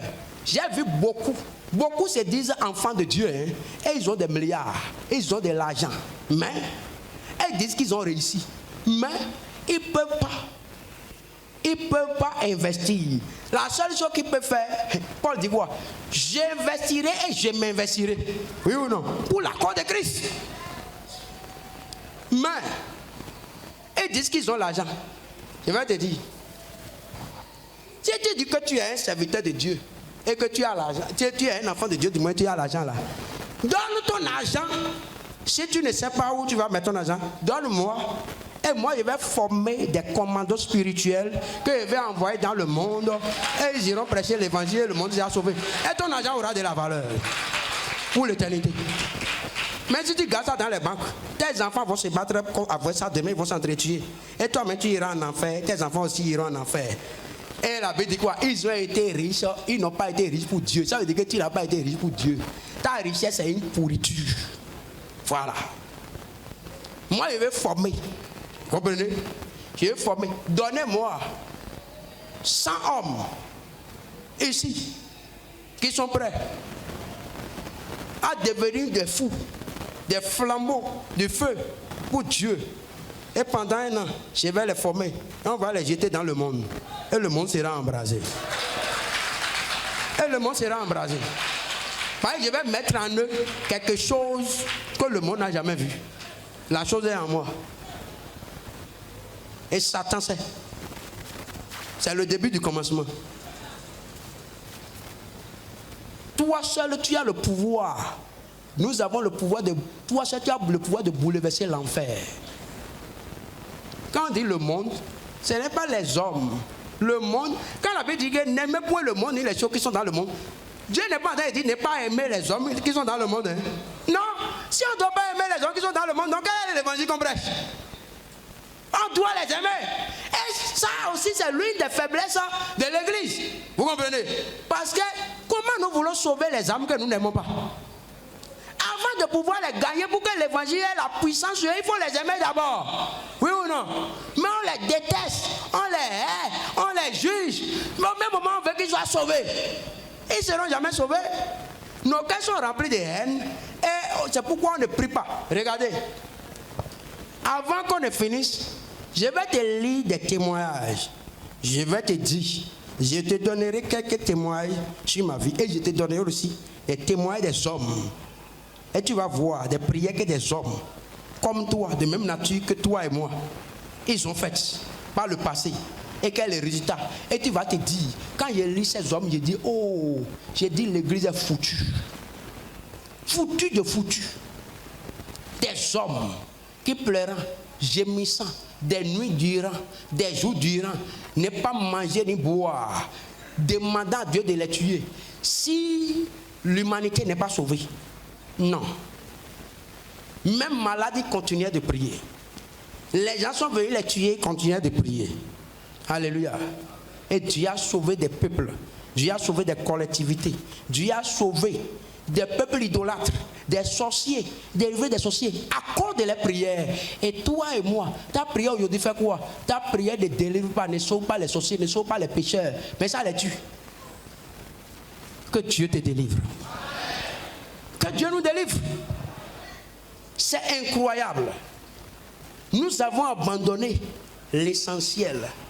Pourquoi? Qui a fait ça? C'est le diable. Il nous a détournés. Comme il a fait dans le jardin d'Éden, il nous a séduits. Nous sommes au temps de la séduction. Donc vous allez voir que maintenant c'est l'évangile de la séduction, n'est-ce pas? Si par exemple, dans l'église, on ne va pas prêcher ce message parce que quel est le problème? La Bible dit clairement dans 2 Timothée au chapitre 4. Regardons dans 2 Timothée au chapitre 4, il dit, verset 3, car il viendra un temps où les hommes ne supporteront pas la saine doctrine, mais ayant la démangeaison d'entendre des choses agréables, ils se donneront une foule de docteurs selon les propres désirs, détourneront l'oreille de la vérité et se tourneront vers les fables. Mais toi, vous voyez, non? Ils ne supporteront pas la saine doctrine. Détourneront l'oreille de la vérité, se tourneront vers les fables, ils se tourneront une foule de docteurs. Une foule de docteurs selon les propres désirs. Vous voyez, non? Mais toi, sois sobre en toutes choses. Supporte les souffrances, fais le dernier évangéliste. Remplis bien ton ministère. Je veux remplir mon ministère. Je veux bien le remplir. Alors, je veux bien le remplir. Les hommes non plus, ils ont la démangeaison d'entendre les choses agréables. Maintenant, je vais te dire, quand toi tu viens pour prêcher là, est-ce que tu viens pour prêcher ce que les hommes veulent entendre ou bien ce que tu veux que tu les dises? Si c'est pour prêcher ce qu'ils veulent entendre là, laisse-les se prêcher à eux-mêmes. Oui ou non? Ma soeur, même ils savent ce qu'ils veulent entendre déjà, non? Quel est ton rôle là en ce moment?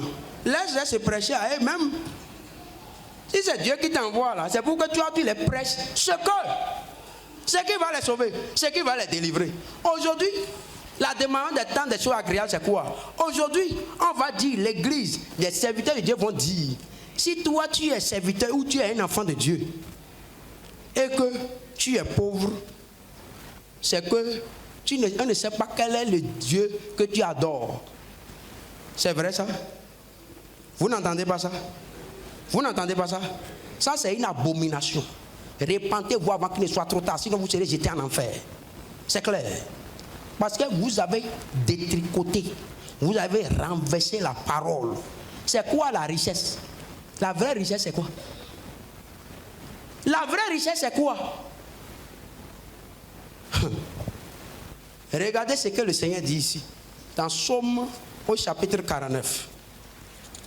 Regardons dans Somme 49, verset 7, il dit, ils ont confiance en leurs biens et se glorifient dans leurs grandes richesses. Ils ne peuvent se racheter l'un l'autre, ni donner à Dieu le prix du rachat.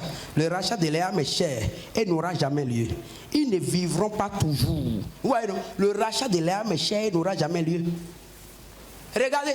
Je le dis et je le répète, je vais toujours te répéter jusqu'à ce que cela pénètre ton âme, pénètre ton esprit, pénètre tes pensées, pénètre tes neurones, pénètre tes chromosomes, pénètre ton ADN, pénètre chaque cellule de ton corps. Je vais le répéter. Je serai en train de le répéter jusqu'à quitter cette terre. Pour dire quoi? Il faut le savoir que l'homme le plus riche du monde est suffisamment pauvre pour sauver son âme. Ou bien vous ne savez pas? Vous ne savez pas? Bon, regardez, Elon Musk, il a milliard. Il est l'homme le plus riche du monde aujourd'hui. Je crois qu'aujourd'hui, il est à 343 ou bien 346 milliards de dollars. Vous voyez, non? C'est là. Je suis l'actualité, hein? Pour que quelqu'un ne vienne pas me mentir.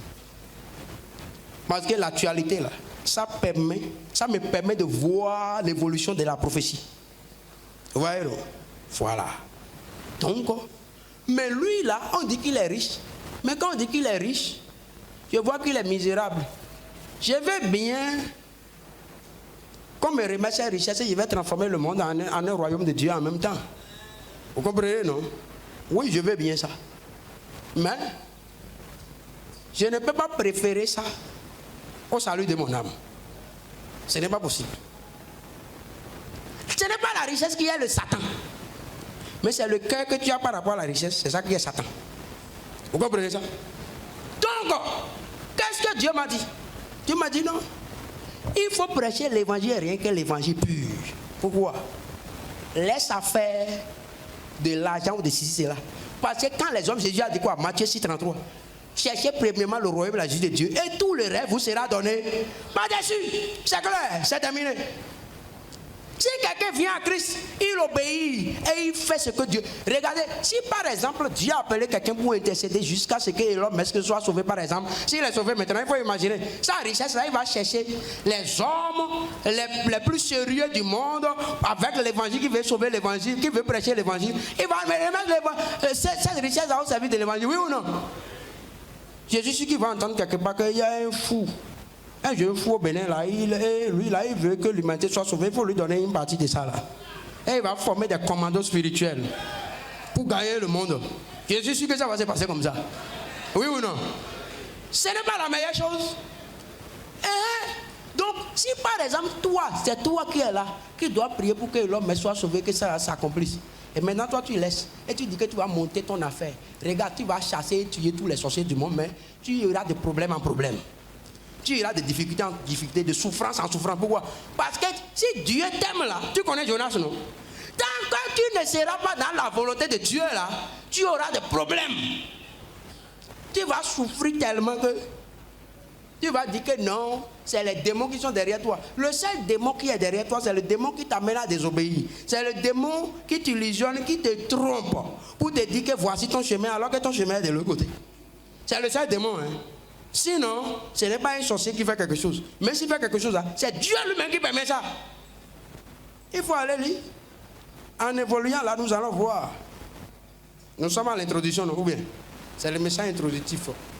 Je vais finir bientôt. Et je vais revenir. Ou bien mon temps est passé. Non, hein. Il y a encore du temps, non? Alléluia. Alors, donc, et je vais venir te montrer. Et je vais venir te montrer. Je vais te montrer quelque chose. Je vais te montrer ce qui s'est passé avec des hommes. Lorsque le peuple de Dieu, vous allez voir dans l'histoire, chaque fois que le peuple de Dieu s'éloigne de l'objectif divin, là, qu'est-ce qui se passe? Dieu le livre à Saint Jérémie. C'est pourquoi Dieu a livré aujourd'hui l'église à Satan, aux sorciers, ils font ce qu'ils veulent. Vous savez ce qui se passe? Malheureusement, quand on a des problèmes, on ne voit que les démons, on les lie, on les chasse, on fait ceci, cela, et les démons plus. Regardez-moi. Vous savez, Dieu là, ce que j'ai compris est que Dieu souvent, pour nous enseigner, il a son école à part. Et son école n'est pas une école de théologie. Non. Il t'amène dans son école, l'école du Saint-Esprit, il t'amène à faire des expériences. Moi, je vous parle des choses que j'ai vécues avec Dieu. Et au travers de ça, j'ai posé des questions à Dieu et Dieu m'a enseigné. Et c'est pourquoi il vient vous enseigner. Malheureusement, beaucoup de gens, quand ils commencent à vivre des choses, au lieu d'aller s'asseoir, vous posez des questions à Dieu pour dire, mais Dieu, voici ce que ta parole dit. Et voici ce que j'ai fait. Et voici les résultats, ce n'est pas conforme à ta parole, alors que tu ne veux pas mentir. Pourquoi alors c'est comme ça? Si tu fais ça, Dieu va te parler. Mais, quand ça vient en même temps là, on se lève, on ne commence pas à lier les démons. Quand Jésus est venu vers chaque église là, il a visité cette église, n'est-ce pas? Mais il a trouvé quelque chose à reprocher à 6. Il dit quoi? C'est qu'il y a contre toi. Ou bien, il n'a pas dit c'est qu'il y a contre Satan. Hein. C'est qu'il y a contre les sorciers. Hein. C'est ce qu'il a dit. Non, mais lui, il est déjà venu. Il avait dit, Jean 3, oui, il dit quoi? Le Fils de Dieu a parlé afin de détruire les œuvres du diable, n'est-ce pas? Toi, il est déjà venu, lui, pour détruire les œuvres du diable. Donc, lui, le projet de Satan, là, il a déjà régressé à la croix, n'est-ce pas? Et il veut que nous, on continue. Donc, pourquoi? Donc, Jésus ne veut pas venir pour dire que c'est qu'il y a contre Satan, c'est qu'il y a contre tel sorcier. Non, c'est qu'il y a contre toi. C'est contre l'église que Jésus a quelque chose. Et si tu ne sais pas ça pour rentrer en toi, même pendant que nous sommes en train de voir dans cette conférence, tu dois commencer par te dire, qu'est-ce que Dieu a contre moi, là, ma vie là, qu'est-ce que Dieu a contre moi, dans mon ministère, qu'est-ce que Dieu a contre moi? Tu dois commencer par te poser cette question. Et non, qu'est-ce que Dieu a contre les sorciers, qu'est-ce que Dieu a contre les gens du monde, qu'est-ce que Dieu a contre tel gouvernement, Dieu n'a rien contre eux. C'est contre toi que Dieu a quelque chose. Et quand toi tu vas faire ce que tu vas faire, Dieu va les délivrer. Dieu va les délivrer. Dieu n'a rien contre eux. C'est contre toi. Parce que les autres là, vous savez le problème. Ils sont déjà dans le camp de Satan. Non? Comme ils sont dans le camp de Satan. Et Jésus est venu pour détruire les yeux du diable. Donc lui, il connaît son travail. Et il t'a confié le travail. Et toi, tu refuses de faire. Et tu dis maintenant que c'est contre que Dieu a quelque chose. Non. Si quelqu'un a créé son entreprise, et il a fabriqué des produits, et il veut qu'on vende ça, et il veut qu'on ait des clients. Et maintenant, c'est qu'on t'a recruté toi pour que tu travailles de façon à ce que les clients viennent, les gens viennent, qu'ils achètent le produit, qu'ils fassent un bon chiffre d'affaires, qu'ils fassent des bénéfices, tout ça là. Et tu as recruté. Et toi, tu ne fais pas le travail que tu as fait. Et tu viens lui dire que non, c'est les clients là, ils sont mauvais. C'est les clients qui sont mauvais, mais c'est toi qui es mauvais. C'est toi qui es mauvais, c'est toi qui es inefficace. Oui ou non? Donc si le monde n'est pas sauvé, c'est l'église qui est inefficace. C'est pas Satan, c'est Satan qui est puissant. Non! Mais nous montrons que Satan est puissant et Jésus-Christ est faible. Non. Si le monde n'est pas sauvé, nous devons savoir que c'est nous. La faute est à toi et la faute est à moi. Mais il va te dire, moi, comme j'ai compris que la faute est à moi, c'est pourquoi je me suis levé. J'ai dit au Seigneur, qu'est-ce qu'il doit faire maintenant pour corriger ça. Et c'est là, il m'a dit, va faire ça, va faire ci, va faire ça. Alors donc, je me suis levé pour faire ma part, pour faire ce qu'il doit faire. Et comme tu es en train de m'entendre là, je suis venu pour te dire, pour que toi-même tu entendes, et que tu te lèves pour dire aussi, je vais faire aussi ma part. Et quand toi, tu seras en train de faire ta part, et moi, je serai en train de faire ma part, la puissance va venir, et l'humanité sera délivrée des griffes de Satan. Et la trompette va sonner. Tu feras ta part. Dieu te donnera la grâce de faire ta part. Alors, mais pour le faire, il faut que nous soyons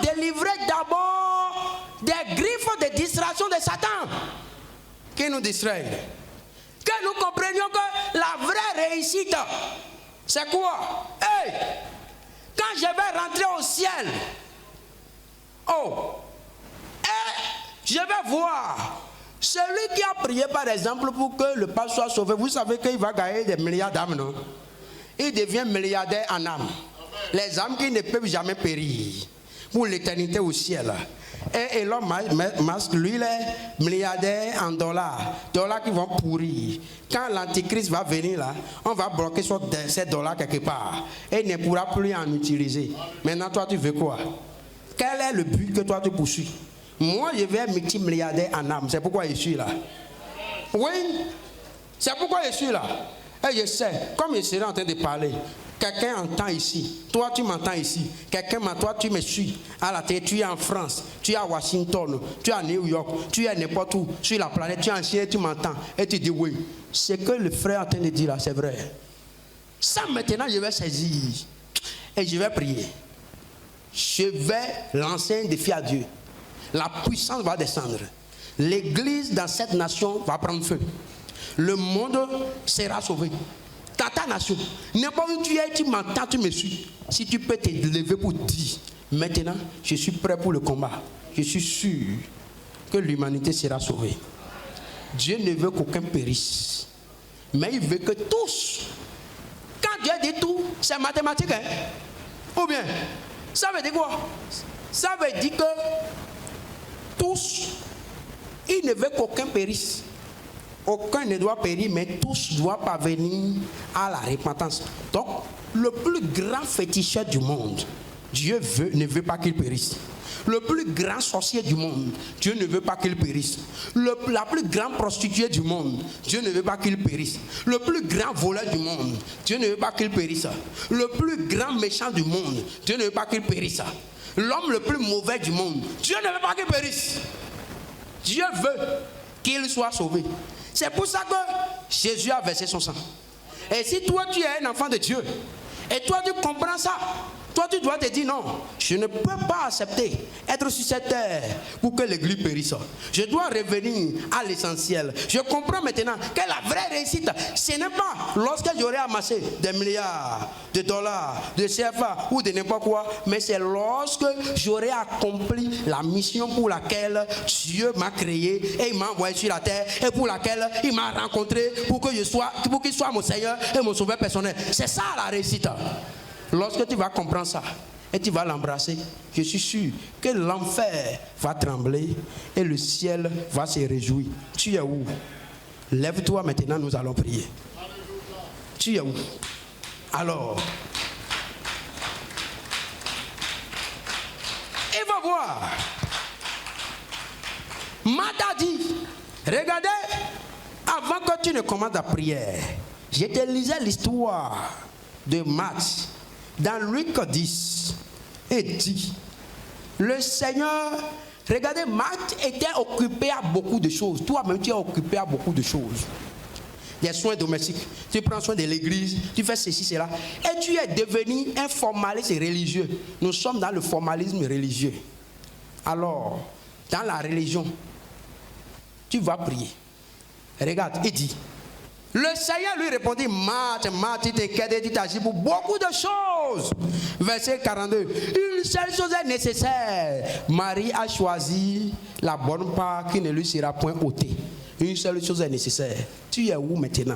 Tu vas commencer par dire, tu vas dire, Seigneur, viens au secours de ma vie. Seigneur, viens au secours de ma vie. Il va dire, Seigneur, viens au secours de ma vie. Viens au secours de ma vie. Seigneur, viens au secours de ma misère.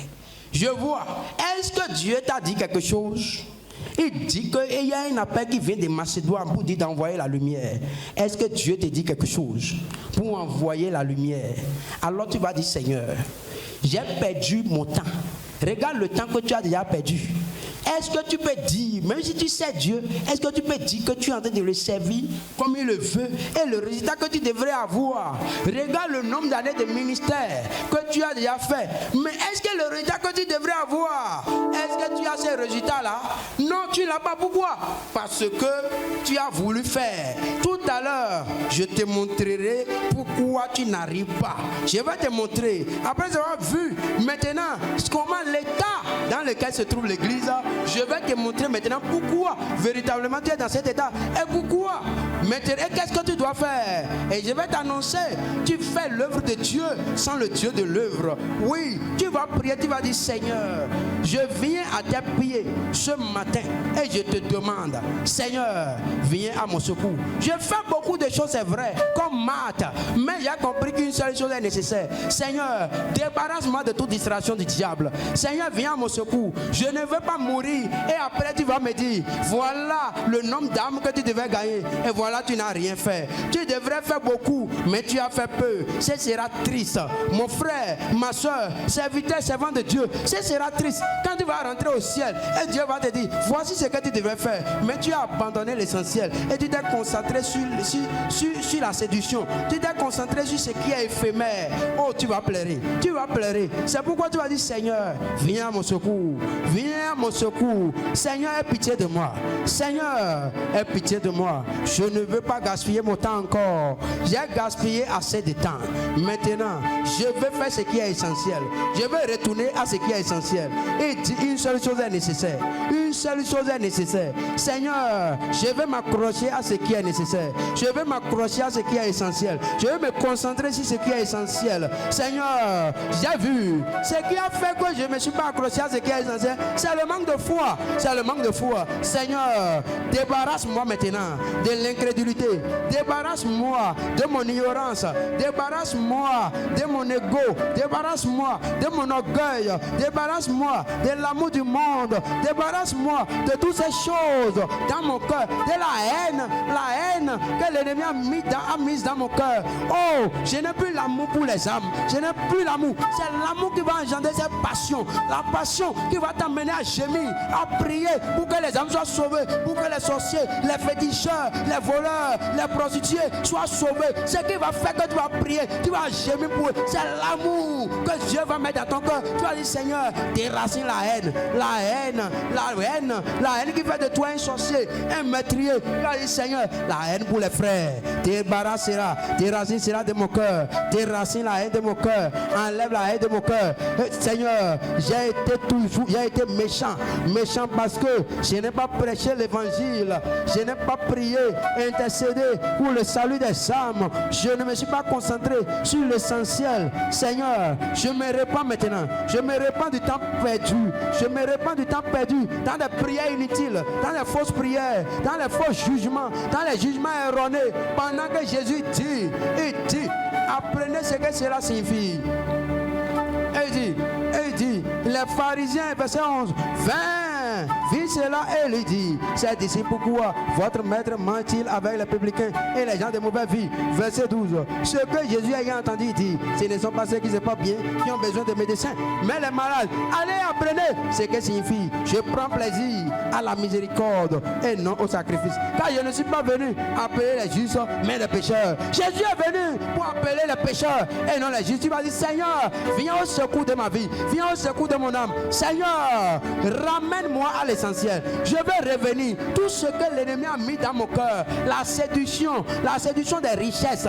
Oh, les richesses ont séduit les cœurs. La possession de ce monde, ces possessions ont séduit le désir de posséder les choses dans ce monde. Ce désir nous a éloignés de l'essentiel. Tu as dit, Seigneur, enlève le désir de posséder les choses éphémères, les richesses éphémères de ce monde. Seigneur, enlève ce désir de mon cœur. Enlève ce désir de mon cœur. Le désir de posséder la gloire éphémère, les positions éphémères, les postes éphémères de ce monde. Seigneur, enlève cela de mon cœur. Débarrasse-moi de ces choses et ramène mon cœur sur ce qui est essentiel. Oh, comme Marie, je vais concentrer sur ce qui est nécessaire. Une seule chose est nécessaire. Une seule chose est nécessaire. Je vais concentrer sur sur la seule chose nécessaire. Seigneur, mets le feu, la passion, c'est la seule chose nécessaire dans mon cœur.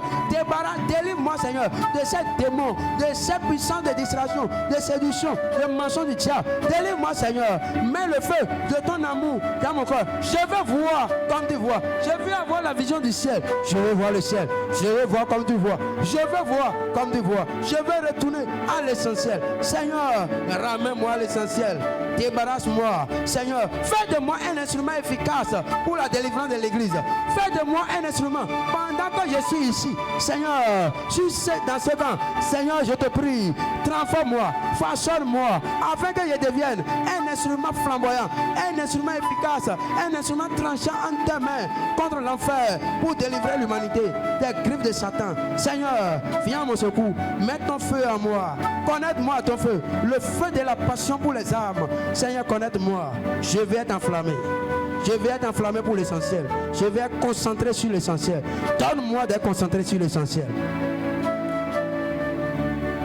Au nom de Jésus, nous avons prié. Éternel Dieu, nous voulons te dire infiniment merci.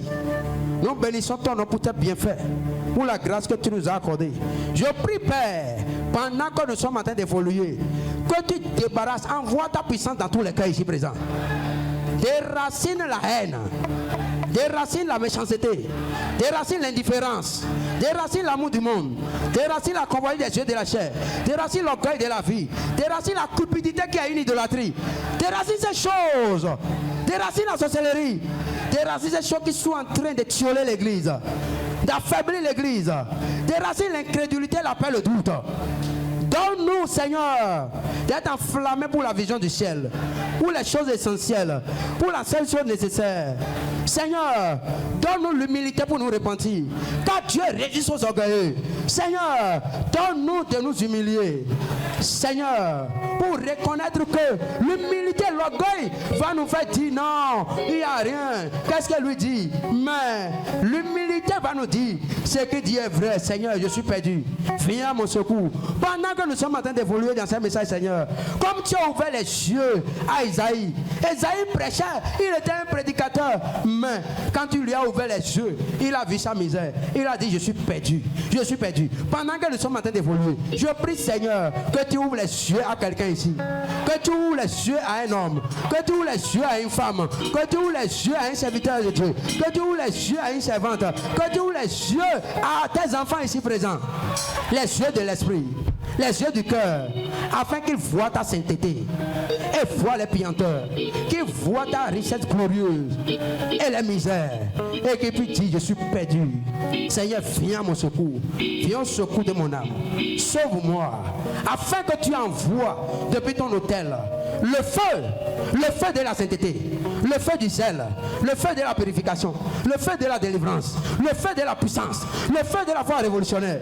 Que tu envoies ce feu pour consumer le doute, consumer l'incrédulité, consumer la peur, consumer la haine, consumer la jalousie, consumer la sorcellerie, consumer la tiédeur, et amener le ciel enflammé pour le ciel, pour que l'enfer soit dépeuplé et que le ciel enregistre une victoire retentissante. Merci Père de nous avoir exaucés. Au nom de Jésus, nous avons prié. Gloire à Jésus.